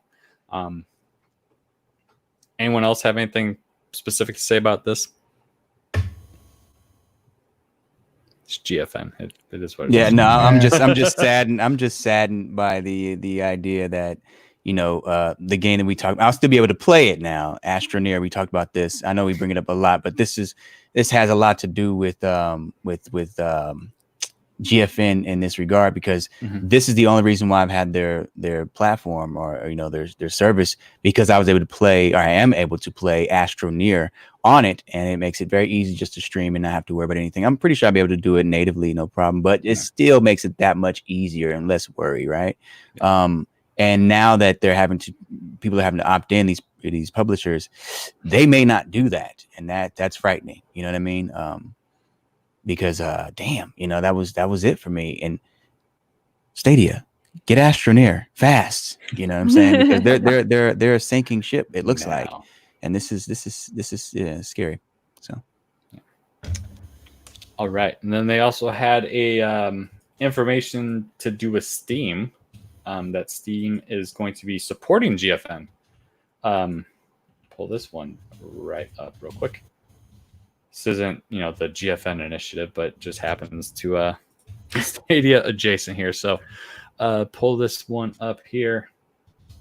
So Steam improves support for game streaming through GeForce Now. It should make it easier for users too. And I've already seen people saying, oh, now Steam supporting GFN means there's millions of games available through GFN. Stadia's dead. All that stuff. But apparently Steam is supporting GFN. Anyone feel like deciphering this that is well in tuned? I feel like MM's kind of like the fallback on this one, because I feel like he knows exactly what we're talking about here when it comes to GFN support with Steam. Well, this is a sad development. Again, one of my long-winded speeches. No, I'm gonna keep this short, y'all. I won't put everybody to sleep. I won't make sure that our viewers watching, I'll drop down to 3. Here's what's happening. It's a sad revelation. Well, okay, here's what's happening. Steam is now doing a cloud service, which is now going to be a conduit for other stream platforms. So I am not a whole bunch of details been put out, but I imagine the way it's going to work is that if you have games in if you have games in some type of subscription service, like an Origins or something like that, and they're also available on Steam, Steam is going to allow you to attach that subscription service to them, and then you can stream it. You know what I'm saying? And that's fine and all, but then it kind of reminds me of like what we were talking about GFN the other day, I think on my show, where it's clumsy dealing with different different storefronts, because you got to you're integrating different UIs to another UI, so it gets clunky, it gets very unuser friendly and stuff like that. And the more disappointing revelation of this is that this is an admission that Steam Link sucks. You know, Steam It kind of does. It used to be fantastic. Like I remember playing Steam Link flawlessly on my Fire Stick. You know, my original Fire Stick, my OG. What do you call that? Edition 1 Fire Stick. And then what happened was Steam Link tried to become like out of network, meaning that you could ping, you know, from your PC outside of your home, and that's when everything got fucked up. You know, for lack of a better term. And they never recovered since then. It's the worst service. It's worse than xCloud. So I guess they said, you know, let's go back to the drawing board and let's just do this partnership. So right now, people may think that this is going to be a rebirth of No, this is basically a conduit for GFN, which is already going to be sour in the next day or two. So, yeah. Last time, I was just looking at the code here, the screenshots from the code itself, and the only thing they're explaining here, it has now a better and cleaner code to connect with GeForce Now, and that's about it. That's not too much about that. Yeah. Yep. Yeah. Important to note that this is in beta too, so a lot of things can change in the future. Yeah. I definitely don't want to see any of them fail, man. You know. No, exactly. I mean, you know, competition is healthy for everyone. Yes. Especially if we want Stadia to be as good as we all want it to be, we need them to be challenged. Yep. And this is not a good look. So yeah, I mean, obviously we're all Stadia fans here, but I mean, if GFN steps their game up, that means Stadia needs to step their game up. If xCloud jumps in, is like, all right, we're doing this, this, and this, then Stadia's gonna be like, okay, now we need to do this, this, and this. So I mean, the competition's good. We don't want Stadia by themselves sitting in their own little, you know, island. They're like, okay, we're just gonna coast on what we got because we can. So I mean, yeah, it's good.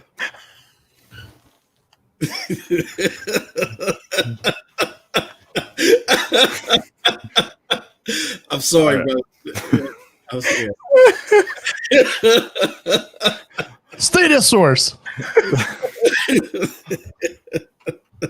Oh no, we already did the one from Stadia Source. My bad. What the hell are you talking about? No, because I was looking at the links, Mm-hmm. and my bad. I thought the next link was the Stadia Source story, but we already talking about that. Yeah, the links had no order to it. And we'll wrap up with one last topic here that we kind of mentioned already once. And I feel like MM's been like the superstar of this specific episode because he actually wrote this article. So I think he actually needs to talk about this for sure. Stadia, the Stadia corner, if you will, talking about a Hideo Kojima game possibly in the works, because who is with Mr. Kojima here? That is the lovely Jade Raymond, who is a part of the Stadia community, obviously, because she's one of the execs. Would you like to talk about this article you wrote? This fine young stud named MM2K. Yeah, what a dude. 6'5". Name 6'5". Yeah, the alcohol's hitting. Yeah, he wrote this story. I saw an article that was interesting, and well, let me back up a little bit. So for broadbandbullies.com, my colleagues there, when I say, hey, look, there's this new news on Stadia, they're always throwing tomatoes and old rice at me, right? They're like, get the fuck out of here with the Stadia stuff, right? So I said, okay, at least give me a section of the publication where I can do something called Stadia Corner. Yeah. Once a week, I will do a Stadia story. Friday it will be, and we'll talk about Stadia there. So definitely check us out there. Not quite Stadia Source, but you know, we're the Walmart version of Stadia Source. So, I saw this interesting story where we were somebody was talking about the fact that Kojima was like pissed off that he had a game that he was working on, a AAA game after that was supposed to be his next project after Death Stranding. That fizzled.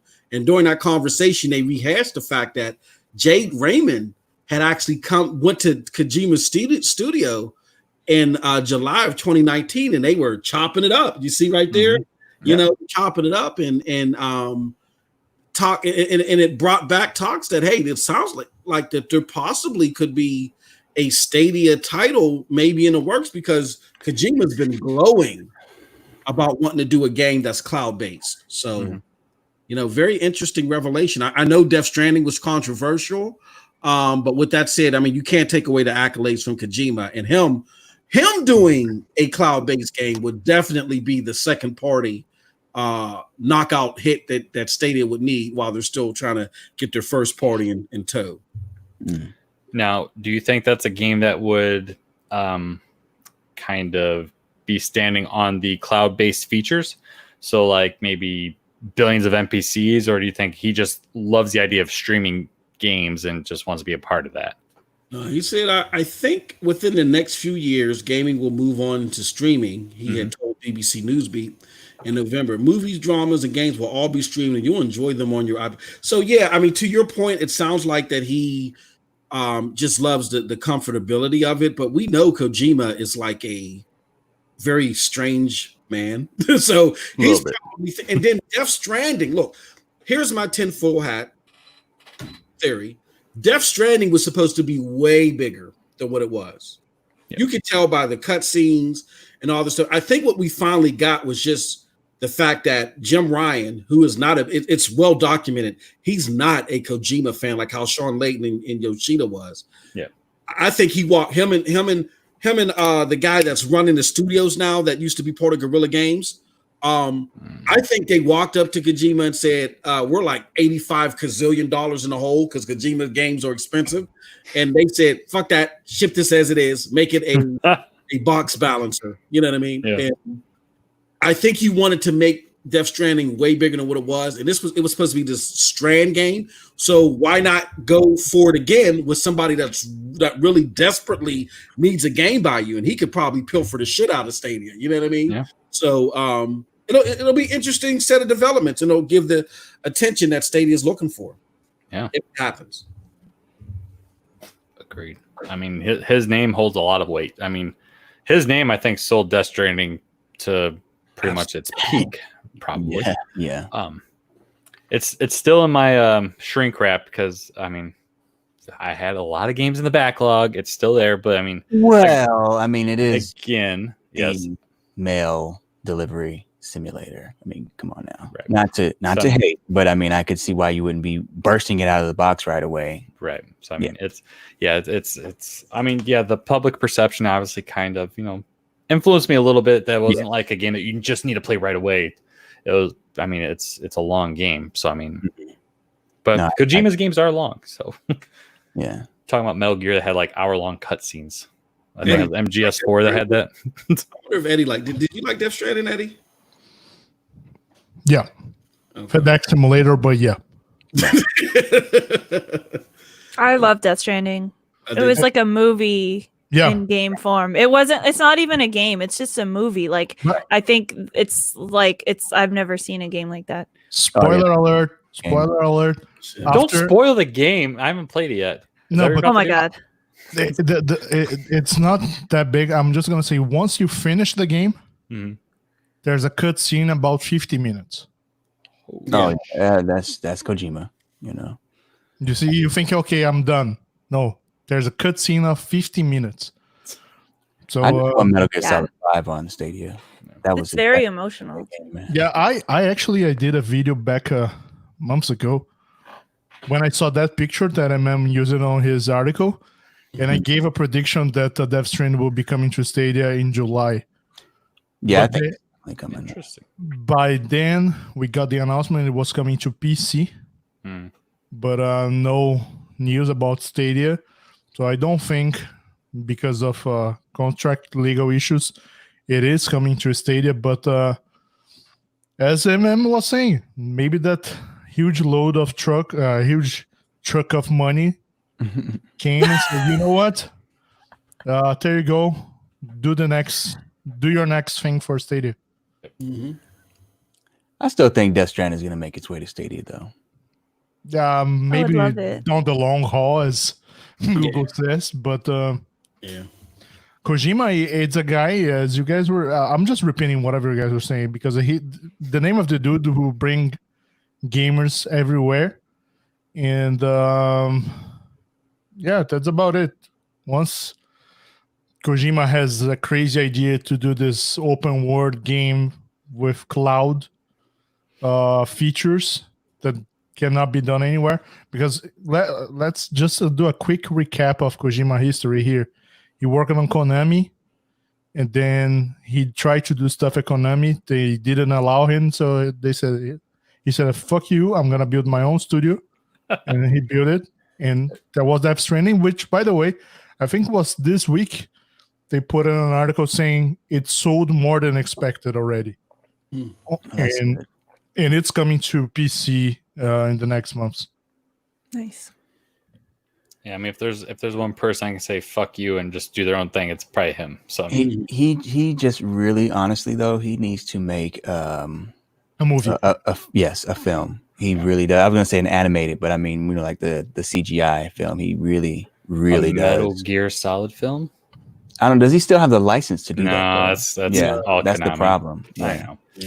That's why I will never see the Metal Gear game unless and that Silent Hill game as well. they own the rights to that. BT? Yeah. BT on the PS4, and one of the most dark horror games that never came to true. Yeah. But the one thing I'll say this when it comes to Death Stranding, the one thing that really makes me want to even play that game is just his animations. He has this classic animation style where the characters will look more realistic, but they'll animate more, you know what I mean? Like unrealistically. Yeah. It's, I love that the movements and stuff. It makes me want to still give that game a try because I know the control scheme is probably really tight. How is it? I mean, Meg, you played it. So how is it controlling the weight distribution and all that stuff? I did not play it. I don't have. I know that's misleading. I didn't have the console that it released on. I watched a streamer stream every single minute of it. Okay. Oh, okay. All right. Yeah. All right. Fair enough. I would get it and play it if it came to Stadia. Oh, for okay. sure. Oh, and right. stream you it. Gave your, and cry. your I PS4, cried. Yeah. You did? You cried? Yeah, I was right. I was really into it, I have to say. Yeah. I've never played a game. Well, I've never played a game. I've never played it, but I've never seen or played a game that had me so emotional. Yeah, that's what's up. Yeah. Except maybe Lost Words, actually. Mag, Oh, okay. Eddie. play The Last of Us. The Last of Us? Yeah. Yeah. When you play The Last of The Us, zoom on that camera. you're That's a DSLR. yeah. Okay. And I was like, how's he doing a manual zoom? Like, it must be DSLR. Like the concept of emotion with The Last of Us, it's what me got. So I keep saying this. My top 3 games ever, it's Super Mario World, Assassin's Creed, and The Last of Us. Which Assassin's Creed? The first one? No, the Ezio trilogy. Okay. Well, that's cheating. That's 3 games. But I play everything at once, so The first I have to play. Brotherhood's the best one. And go on. yeah. I hear people talk about The Last of Us all the time in my chat, like constantly. Yeah. So That second one has got I don't me even know. convinced. That second one has Is got it a me zombie really game? looking to buy a PS4. Like I was gonna wait to PS5, but that game looks. Wait, hold up. You don't have a PS4? No, I do not. Don't you have a DualShock right behind you? Yeah, I do, but I only use it to play games on PC. Huh. Yeah. Oh, there you go. Huh. So yeah. Oh, okay. Yep. Is that your preferred controller? No, it is not. This is my first time really actually giving it a chance. I was like, let me give this controller a shot because I never thought. And the reason why I really did is because the Stadia controller with the parallel analog sticks actually worked out for me. I was like so against that idea, that concept, and I was like, well, let me try the PS4 controller, and it was also to see if the controller would work natively with Stadia and everything like that. Right. And it feels pretty damn good. But I was still intending on waiting for the PS5. I was like, God, I'm gonna wait for the PS5 to play. But then I saw the last trailer of The Last of Us 2, and I'm like, damn, dude, I might have to make the plunge. Is The Last of Us 2 out yet? No. Next month, 19th. Can I tell now that we are on the after show and it goes out on the same day as ESO? Oh wow! Oh what? Guess what I will be playing? Oh That's my what I'm god! playing as well. It's The Last of Us 2. LOU. Oh, yeah, man. I'm telling you. Yeah. I'm like, dude, I have to play it. Like, yeah, it looks so good. Maybe I should man. play it. It looks Yeah, super. play the first super version. good. Like, it's gonna Yeah, be the first you are one. gonna- Yeah. You're gonna have all the feels. And Is it on I- PC? No, it's No, it's PlayStation. Well, you might be able to 4 play on PlayStation now. exclusive. you can play Oh, with PS PlayStation now. Yeah. Damn, I'm gonna have to get a little Just stuff. gave away I my don't think it's on. PlayStation. Is it on Play? Is it on PS now? It Yeah. should be. It's a Sony game. Should be. Okay. Yeah, I don't I think didn't think they about did. that. Yeah. Yeah, they rotate Yeah, their 'cause stuff. I might They have don't to. like I'm Xbox. gonna check because if it is, then I might have to go rush through that real quick and play through that. And, Yeah. because I really want to play that game. I mean, look at it is what it is, man. Good games. You know what I'm saying? And that game is just like, that's me. That's my style. You know what I mean? Yeah, I gotta tell you, there was the game, then there was a quick expansion. And I played both, and both very emotional. So Oh man. those games, The Last of Us for me, yeah, it's one of the top 3, as I said. Cannot wait to. And to be Alright. honest, there was some leaks which leaked the. La la la Script. la la la la la la la. No spoilers. I am just like you, Brian, because I knew there were leaks. Who leaks the script? I'm And turning the then, chat off because someone's gonna be a dickhead and fucking say something. no, and then there was. Banhammer. Sorry, chat. I'm not It'll looking be at too you late. right now because I didn't even watch the trailers. Yeah, I'm with you, dude. I saw like the first one like 2 years ago with Ellie and Yes. whatever her name is, and that was Joel. the only one I've seen. Yeah. Yeah. So this stuff would be like story revealing things because you guys know the previous story. So it would be telling you things, that you unanswered questions or whatever, things like that. That's why you don't want to watch it so much. Well, I think it's not just that, but like there's actual spoilers of the entire game at this point, right, Eddie? Yes, there's actual spoilers publicly on the internet. But for example, the only thing I know right now is that Ellie can swim, and Ellie has some crazy you don't want to melee know about attacks. the mechanics and stuff. You don't want to know anything about that. I either. don't want to know anything. I Oh, just okay. want Well, to. that's the stuff that sold me. That's what I needed to know. Because I the game played mechanics. before, so I when It's I played different it- from the first one, man. Yeah, It's different mechanically. I cannot wait to see. Yeah, it's because then you were like, no, I remember you in my chat. You were like, no, it's not. I'm like, dude, it is different. it's a different game. I mean, not so far departed, but yeah, it's. I'm like, dude, I gotta play this shit, man. The only thing, for example, I was looking at Naughty Dog. Yeah. The guys they had something like when a light. Naughty Dog is the developers, but the developers were talking about crunch, that they worked so much on details, like if they shed the light with like a lantern or something on Ellie's eyes, her eyes would react Like and dilate? then she would dilate, Yeah, and then wow. she would. So the guys look at to a freaking level of details that okay. I cannot even. So did either of you guys watch the last gameplay trailer? Did you watch it at all? Okay, so you didn't, Brian. Did you, Eddie? No. Come on, you didn't watch it. Okay. Well, I'll just say this: it's no spoiler, but there was a scene. You remember the tech demo that Epic showed off, Yep. and they showed when the main protagonist walked into the temple, right? When they first got in there, I believe it was when they first got in there. Yeah, when they climbed up the side of that wall and they walked into that room and put the light, right, the flashlight essentially, right, and all the little beetles scattered, right, and they were talking about that as a detail, whatever. Well, in that gameplay, they showed a similar scene where she pulled the flashlight out and there were roaches instead of like these beetles, whatever. There were roaches and they were scattering around with like real. I was like, I wonder if that was kind of like a little nod, if they were, like, this is our big game, do something that we, Oh, by the way, you just remember something cool. that I asked the creators of Crayta, not the developers, because the creators, that's fair. Crayta is based on Unreal Engine 4. And what we saw was the review of Unreal Engine 5. Right. So and I asked can be them, moved right into it, yeah. Can we think about that? And they said in the long haul, because Unreal Engine 5 is going to launch next year. And then once it launches, it will take a while until people get too used to it. So they said, yeah, we can absolutely move one day to Unreal Engine 5. So can you imagine build games like that, what we saw on Crayta? Yeah, it'd be amazing. It's just, I think that game really has the most potential in regards to a creation game. It's just, there's so much there, man. So many different levels. And getting into coding, that's madness. I was saying that, that's that game made me really think about the future of game development, for the up and coming generations. I think that they're going to start implementing that kind of style when it comes to creating games. I think it's going to be more like a game. You'll be able to play and enjoy developing games more than just crunching numbers and punching in code and everything. Yeah. I don't know. I think it's just very telling to me. There was one game from Crayta, which the guys thought that it was the game they liked the most, which is based. Do you know that game from Japan where there's a wall cut in a shape, and then you gotta move to the shape? And yeah.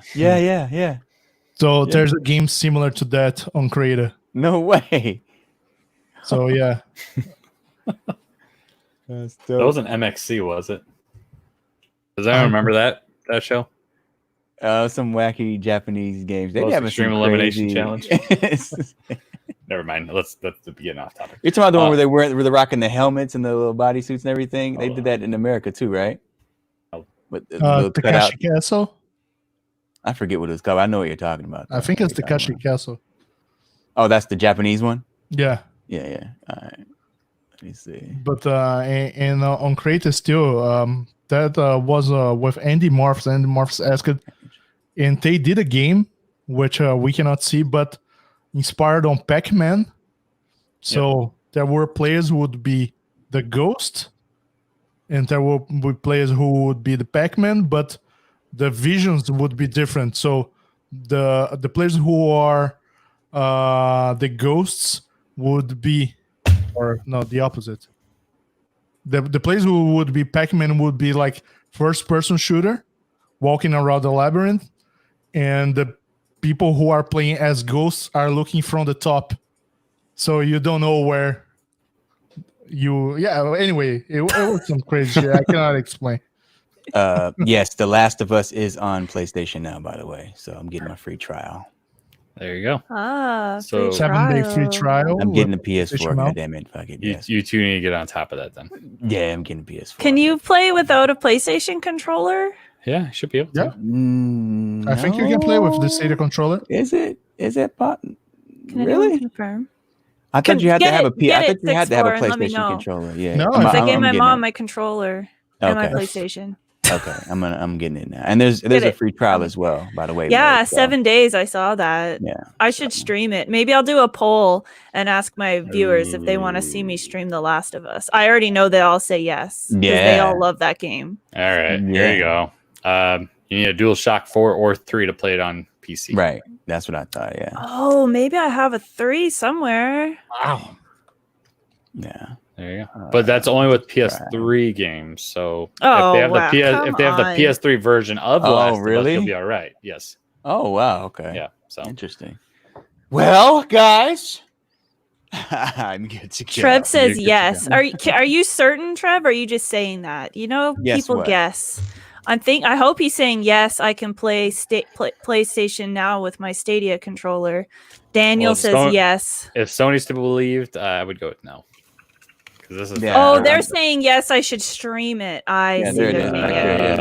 Oh yes, you should stream it. Right. Okay. Yeah, I was pretty. Yeah, PlayStation now. Yeah, they're showing it now. Yeah. Yep. All right. I'm gonna call my mom. You guys want to answer? Mom, I need that PlayStation back. You guys want to answer some quick questions, and we'll wrap this baby up. Yeah. All right. Yeah. How far back did it go? Jeez. This is a quick one. I think I can answer this. But do you think we'll get a roadmap at the next Connect? And I think we touched on this when we talked about Connect predictions in the past, that this isn't the place to talk about roadmaps. This is a place to talk about new games coming. So roadmaps, that's better for a blog. So, I mean, I think we're all in agreement with that. Yeah. Yeah. I agree. Okay. Not necessarily. Okay. No, Eddie. Got to be different. Go ahead, Eddie. Tell us why. Yeah, Just because this next Connect is something different. Why is it different? Yeah. The one we had before, or the one we had about 30 days ago, it was about games. And just because we haven't heard anything from them since August. And now I think they need, on this next Connect, they need to talk about these features, especially the YouTube features. So it's not going to be only on my perspective, of course, but I don't think it's going to be only on games. I think it's going to be talking about those features that we are highly anticipating, but I still don't think we're gonna get any roadmap of Yes. long term. This is what we're gonna do. I don't think they're gonna share that. Okay. So okay. So you're saying we're gonna get features that connect, but not a roadmap. Yeah. Okay, that's fine. Oh, that's fine. Okay. Yeah, I agree with that, Eddie. Because if we're gonna get a Q2 roadmap, we would have by now because they did the Q1 back in January, or whatever it was, and they might have been like, we're gonna be under delivering on this. Let's not do that again because they still haven't given us Google Assistant on PC, correct? And that was, I believe, one of the roadmaps for Q1. So, yeah, an actual roadmap, no, but maybe a feature or two. I think that I don't think they'd be like, well, crowd play, this is what it's all about. I think they would be like introducing blank game and it's going to launch with something called crowd play, and this is what crowd play is, and that's going to be attached to these games, and that's kind of how they announce it. I think. I don't know if they'll just like, I don't know. You know what I think? I think it's gonna be something more like now you can easily share your clips from Stadia over YouTube. Yeah. That'd be great. Chromecast, straight Chromecast feed to YouTube is a must. I would love their UI changed on that, by the way, because it's getting really crowded, complicated. Which is going through this whole line of games. I'm like, how do I separate this? This is not organized. Sounding like the Switch. Yo, God. I mean, at least with the Switch, you can actually go to a grid view and alphabetize it, but Stadia, you can't do that. Wait a minute. You mean I'm talking about the main? You're talking about like the home screen. Okay. Yeah. Yeah, you can go to an all games menu and kind of sort it, but yeah, I mean, Stadia doesn't even have that though. At least on Chromecast. On PC, it might be a little different story, but next quick question. What does Google need to do with the next Connect? Ooh, that's loaded. Yeah, it's loaded. It is. So let's we can either save that or just do a quick answer to that. Quick answer, because we talked about this last time too. Yeah, it's true. And I'll say what I said, which is what Eddie said, which is that I hope that they announce lots of features. Yeah. There you go. We kind of covered it. Games and features, Yeah. I think a top 3 game. And when I say top 3, I mean Apex, Call like of Duty, Fortnite, or Modern Warfare. Like there's got to be some type of announcement of a top 3 game. That's what's going to hold the people that signed up. They're like, oh, I'm interested in this. Yep. What is that drop the mic move? Like, what's the next thing they could be like? Here it is. Come play with us. It's going to have to be an exclusive. It's going to have to be exclusive, I think. Yeah, absolutely. Hopefully that splash damage game would be pretty amazing. Yeah, something that'd be big. They need a look. They're doing a hybrid. They're doing I look at them as competing with Xbox and then trying to compete with Switch. That's what I see their competition as. They're competing with mobility and exclusiveness, and then they're competing with Xbox with cloud gaming, right? So in order to beat both of them, you got to have at least a strong second party, because they said the first party ain't coming for 5 years. So they need a BioShock, they need a Mass Effect, you see what I'm saying, or even something closer to this generation. They need something on the equivalency of a Cyberpunk. They got to get a very big game in order for the people on the periphery to take them serious. That'll be the mic drop the mic moment to me. Yeah. I mean, it'd be awesome if Splash Damage's game was has been worked on for a while at this point, but exclusive I think is probably your best bet. I mean, just saying like, hey, Call of Duty or Madden's on here, like that's cool, but I mean, it's not. I mean, people already have consoles. Typically, they're like, okay, we can already play these games elsewhere. Like, you need something to drive people there. That's why it's awesome that like Switch launches with Breath of the Wild and Mario Odyssey. That's how you start your new console. Like Stadia has Guilt. That was their exclusive at the beginning. Right. Nothing against Guilt, but it's great not game, but Mario Odyssey. It's not Breath of the not Wild. A killer app. Not a killer app. Nope. I mean, when you have a game that outpaces your console in sales, how do you do that? By the way, Nintendo. I'm aware. That's insane, though. Just saying, they're the only company. I'm gonna keep saying it. They're the only company out here that can outpace sales of third-party, multi-platform, AAA game sales. That's insane, man. Could you imagine if Nintendo opened up 2 other consoles? No, and this is the only reason why. Because the quality of the game will go down because you have so many platforms you have to build for. They build their platforms with their game designs in mind. And that's why their games are always so special. They have focused hardware. Their teams know exactly what they're doing. No surprises, no BS, no nonsense, crappy hardware. They build around that. And that's why, and that's what Sony has figured that out. That's why their exclusives are so great. They tune into their hardware. Microsoft, I don't know what they're doing with their teams, but they're just not doing the best work. They're depending on third parties to bring out the best in their hardware, and it's not going to work. Mega was trying to see if it would work with the Stadia controller. It doesn't. No, it said it went because Sony. Because Google controller. I mean, it wants to connect to the Wi-Fi anyway, so they try to keep you from using it on anything else. I guess. Yeah. I guess. But no, Brian. I do understand though. If the quality were to remain the same, yes. Could you imagine? Yes. I got you. Yeah. Like that. Yeah. You can find actually. I just bought a DualShock 3 at It's not actually from Sony, but a DualShock 3 at Walmart literally about a month and a half ago.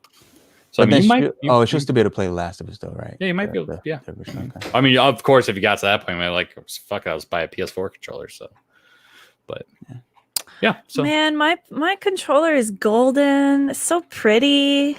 Give it to my mom. Right at the wrong time. You give her a good smile. Hey, mom. Hey. I'll just go back and get it. She's really excited for Elder Scrolls. That's her. She's like she's so excited for it. Oh my god, my mom. Can't you connect a mouse and keyboard to a PS4?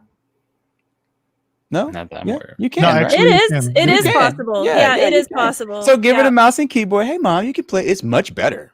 Hotkeys and all. You know what I'm saying? Hotkeys and all. Mom. I'll just tell her it's practice for Elder Scrolls. What's a hotkey? She just learned how to use a controller. It's so cute. Do you guys think we could see? Does she do this? Yeah. But so do I. So no judgment there. Especially on racing games. On grid, I do that on grid. It's like I don't break. I just turn the controller. I was doing that when I was playing the Crew 2 and I was flying the plane doing the freestyling tricks or whatever. I was like, oh man. Yeah, I'm gonna stream the Crew 2 soon. I want to check out these hobbies and all this stuff they got going on. So good. It's a great game. It's more my style than Grid, honestly. It really absolutely is. I like every game. I'm like, where's the NOS? So, and it's so fun. Like you guys playing with Stream Connect. I was playing with Bippity Bop, man. Oh my goodness, man! We should do a stream. We should do a PSI Crew. Are you already we should do it. Oh yeah, bro. I'm like Icon 16, what? Maybe, yeah. What? Yeah. Oh man, you've been playing. I'm not even. Famous. I'm just famous. I'm not well, even a star. I mean, I do I'm go just around. Regular famous. You're famous. You're a star, but I do make people change their lives, names, and brands. Yeah, right. Yeah, I'm pretty iconic. It's okay. It's okay. I love it. It wouldn't be dope, like as Daniel Davis saying here, upcoming games have the demo feature, like if we have on Cyberpunk. Mm-hmm. Wait, a demo of being able to play a demo of Cyberpunk. Yeah, man, I was saying that earlier on in my tweets, man. It's pinned if you look down in the tweet. Mm-hmm. I was saying, man, that would be if at the very least Stadia would be amazing as a demo tool. Being able to just immediately know what that game is like and make your decision based off of that experience right away, Brian, instead of having to play the guessing game. I'm waiting for an install to try. When we first had demos on the other consoles, were those a separate game? It wasn't like the game started and you can do the first mission, or like a different cut of the game, right? Depends. Every game was different. Like, I was just re-downloading stuff on my PS3, and like the way the files are made in certain games is that you're downloading a demo as the bulk of it, and then it's a full game unlock as a separate file. So, I mean, some games do have like kind of that pick up and play feature to it. It's really just dependent on who makes the game Yeah, really. because a So, lot I of them mean, will make it to where if you play through the demo so far, you collect certain things, it'll transfer over to the full game. But then some are full exactly. unlock. So like nowadays, that's typically what you get. Obviously, yesteryear's like PS1, PS2. It's just like a play level 2, maybe play level 1 kind of deal, and that's Yeah. it. You That's buy the old game, school, you man. buy the game. You're starting over from the beginning. But like, Yeah.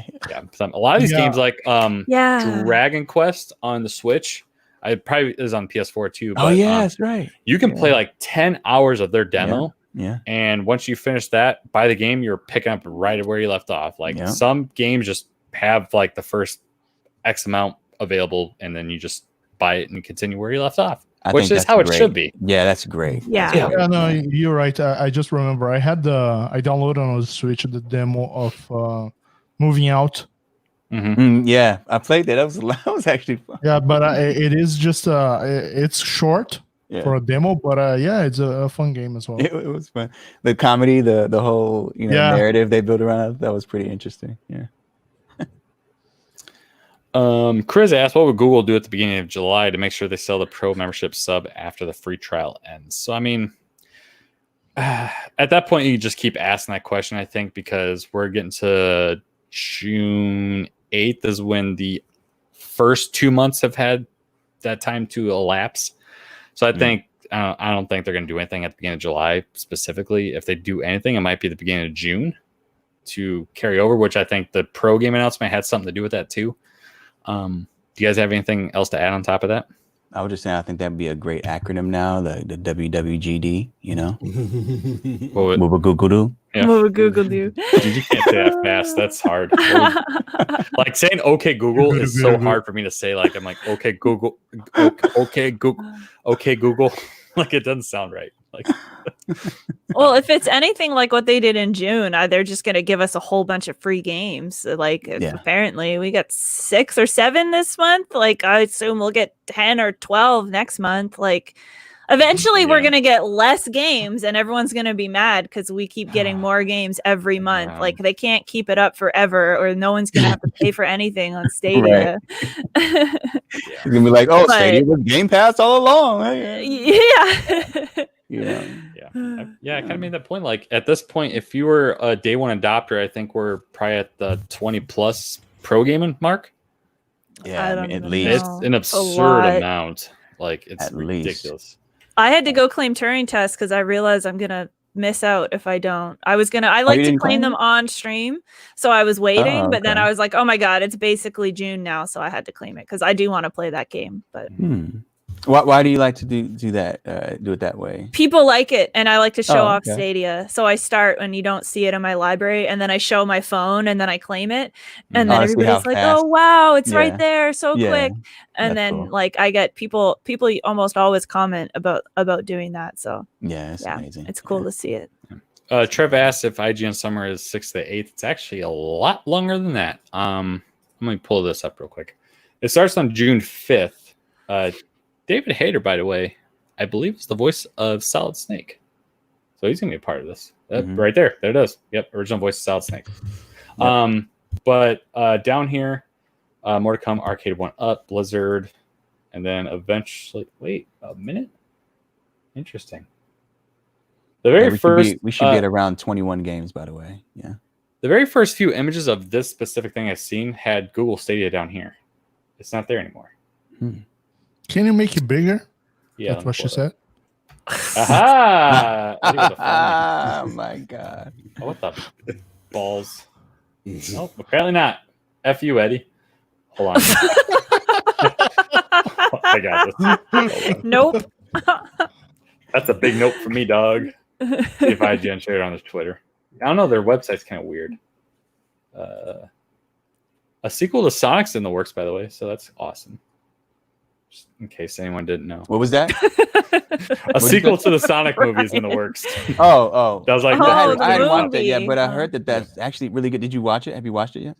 Are you asking me if I watched it? Are you Hey, just man, I hadn't watched it. Yeah. I haven't either, but He I know didn't Brian buy has. it. I know Let's Brian not talk has. about his. Let's not talk about his. All right, It's cool. literally in All right, arm's cool. reach. Like he watches it every night before Cool. bed. So Like, how do you? Is it? You bought it, but that could just be for fandom. Did you really enjoy the movie? I really enjoyed it. As a Sonic fan, I loved it.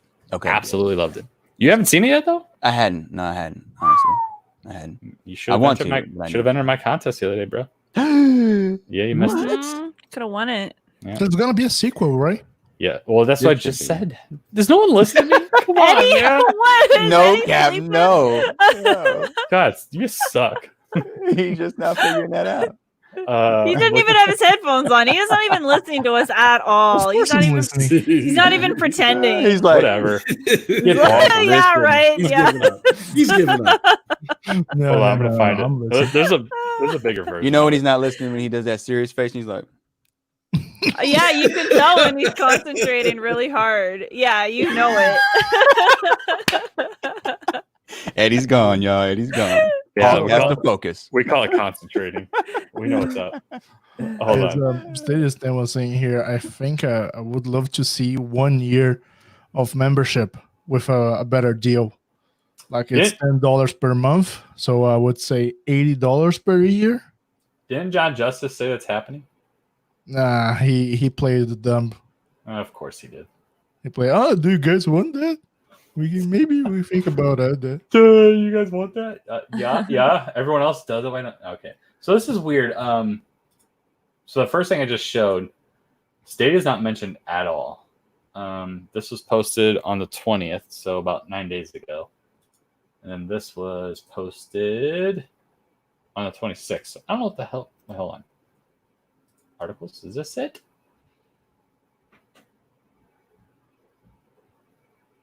No, that changes it too. Stadia is not listed on this at all anymore. Huh. Okay, I just found out that I can watch the Sonic movie on YouTube. I can rent it. Yeah, Oh. not like hack it or anything, but I can actually rent it or buy it.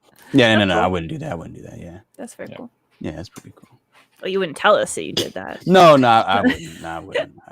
No. That was the old days, you know. That was the old days. Yeah, we're legit now. Yeah, legit. Now. Well, the long way of answering Trev's question here is the IGN Summer Game is from June 5th to the 24th. So, but in their newest one I'm seeing, I don't see Stadia on there.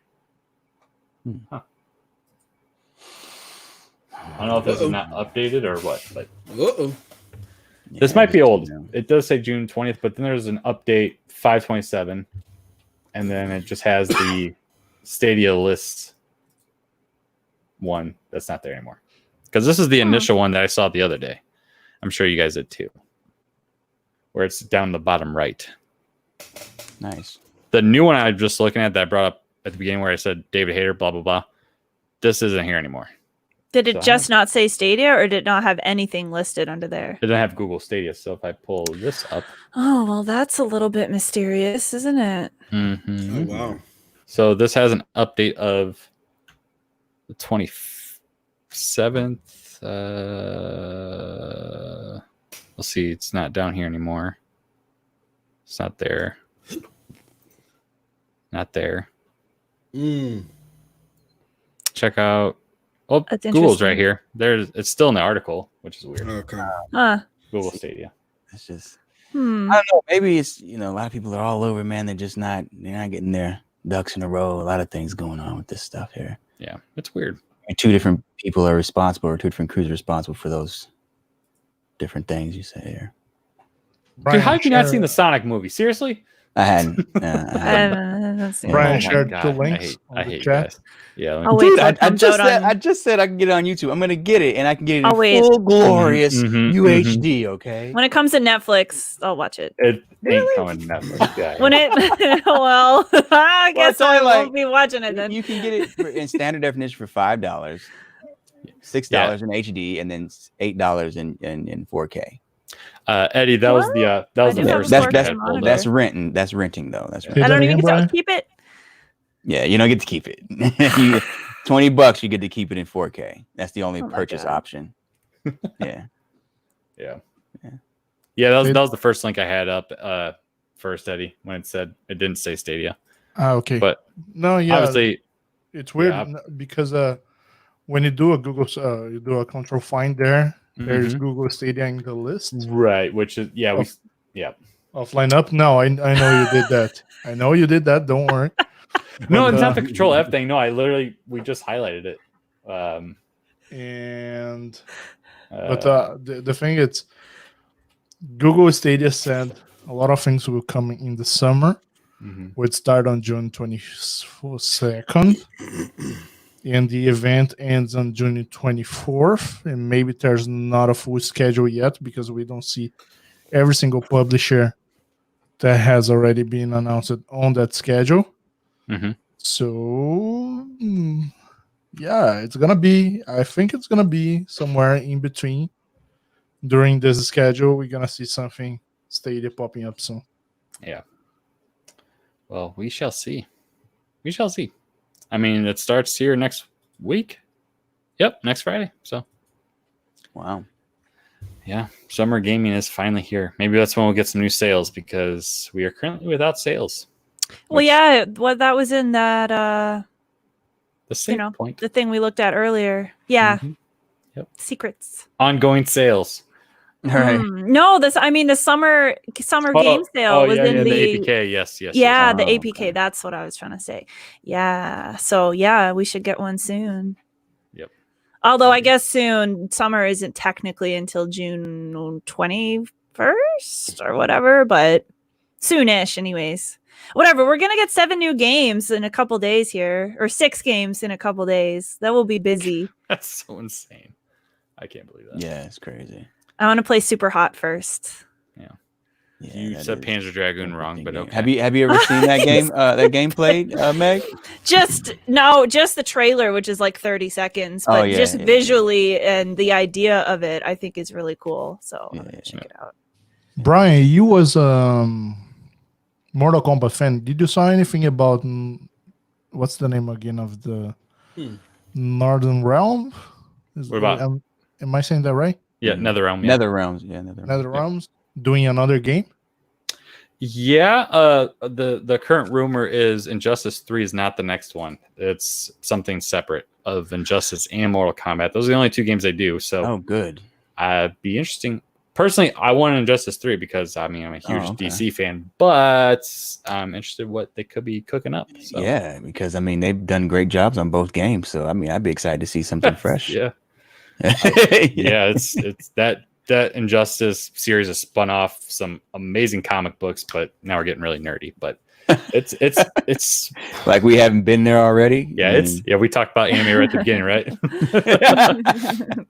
No, it's S tier stuff. It's really, really, really good. So if you're into like DC comics or just comic stuff in general, Injustice is a very good series, and plus Mortal Kombat based in terms of how it plays. So even better. So. Anything else you guys want to talk about before we wrapped up? Holy shit, it's almost 4 hours. It's almost 4 hours. Wow. Man, how did that happen? We did 4 hours without Chase. That's insane. I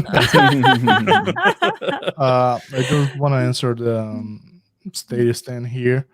Yeah, we have some contacts with community managers at Google. And right now, there's a new policy, especially because of COVID-19, that the Stadia people can only speak via Stadia official outlets.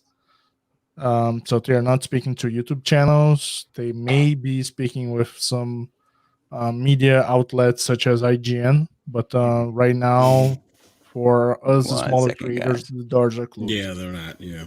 Yeah, so, wasn't Bill and Lloyd talking about getting John Justice back? And that was like a year ago. I got axed. Yeah. So. That's a big interview, and they were even smaller then, too. Yep. So, they were at least kind of doing the whole grassroots thing where they're kind of like, let's just talk to whoever and kind of get our name out there. And now, obviously, we don't know everything, but they're kind of being tight-lipped about stuff, too. So, but one last plug. We got a PUBG tournament tomorrow. Yeah. It's going to be fun. So, everyone in this stream except for myself and Meg are going to lose, so we're good. It's going to be...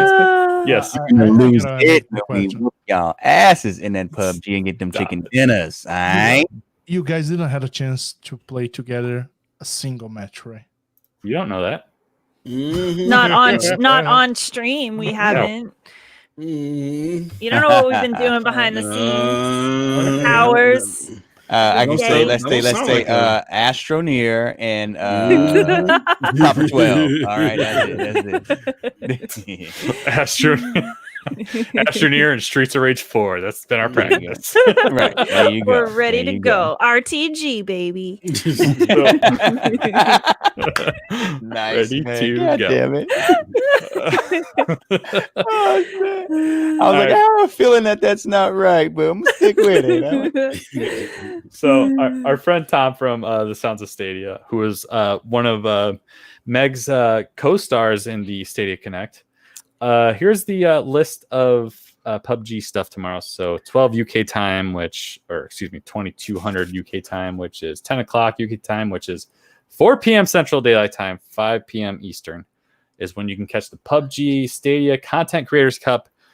TSI Bravo will be hosted on this channel right here. Eddie, you're going to be streaming? Alphas? Yeah, we're gonna be hosting at Germany. Oh, well, there you go. Switching it up. So PFGs are going to get a taste of how bad it's going to feel In that G. when we're stomping you. When Link's stomping. I'm going to be crouching so hard. I literally just lay down in the grass and hope for the best. Like, I hope they can't see me here. And our boy Linky. Thank you. Yeah, Linky lurks. Linky lurks. Jeez. He's bad. Yeah, watch your words, Eddie, because it may come back to beat you. So, any last words, folks? I think it's time we wrap it up. No, I'm hungry. Yes. That's I my haven't last eaten word. since like last night, so Yeah, I Nothing No, else? yeah, check it out. It's gonna be fun, man. It's gonna be a lot of fun, especially. Yeah. Absolutely. And So, that's at tomorrow, 5 o'clock Eastern Daylight Time. Is that right? exactly. Yes, There we yes, go. ma'am. Just it's We know. listed there in UK time, so I just put that in something more Yeah, so local. it's a 6-hour difference for me. So yeah, I believe Okay. that is correct. Time's hard. So yes, TSI Bravo, I guess, is what my team is called for some reason. Eddie, How did that happen? Eddie says, "Oh, it was random," but whatever. It's cool.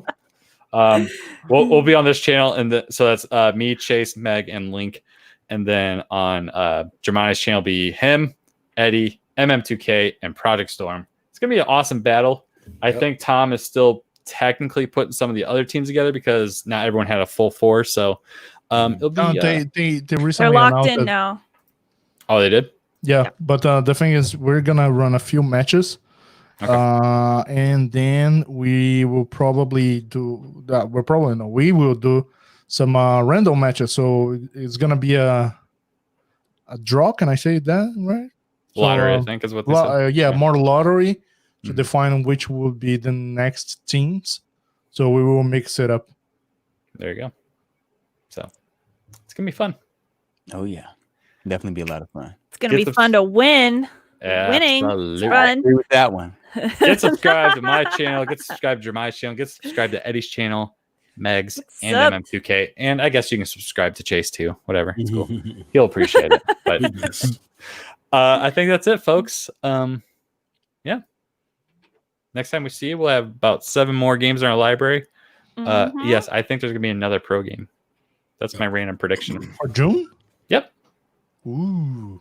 Another one. Yep. Oh, Another that one. maybe they'll drop at the Connect, you think? Mhm. Yeah. I'm still confident we're going to June 9th. So until June 9th passes and it doesn't happen, I am still eligible to be correct on this. Well, you were right last month for this month. Or, you know what I mean? The only one, by the way. So okay. God. all right, folks. I want to thank the chat for hanging out with us. Of course, Ray for donating his weekly paycheck to us again. And And Knuckles. Knuckles, Joel, Stadiology became a member again. What else happened here? Because damn, the list went lost. I'm not trying to forget, but I'm trying to remember too. Was that it, or does anyone have a member? LTB, Little Tortilla Boy, also had a $5 super chat. Yep. So Yeah. there you go. So Yeah. we appreciate your support, guys. But until next time, 2 weeks from now, which is June 12th. Thank you, June Mike. 12th. Sound effects. Thanks for the sound effects. We'll catch you guys down the road. Of course, you can check out Germani, Freeform64 on Twitter. 64 on YouTube. Eddie, Stadia Player 1, literally everywhere. Megatron X here on YouTube, and a shitload of underscores on Twitter, right? I don't know what to do about it. And then MM2K on Twitter, also Stadia Dosage, Broadband Bullies, and PNTS. Am I right? Yes, you got it. Wow.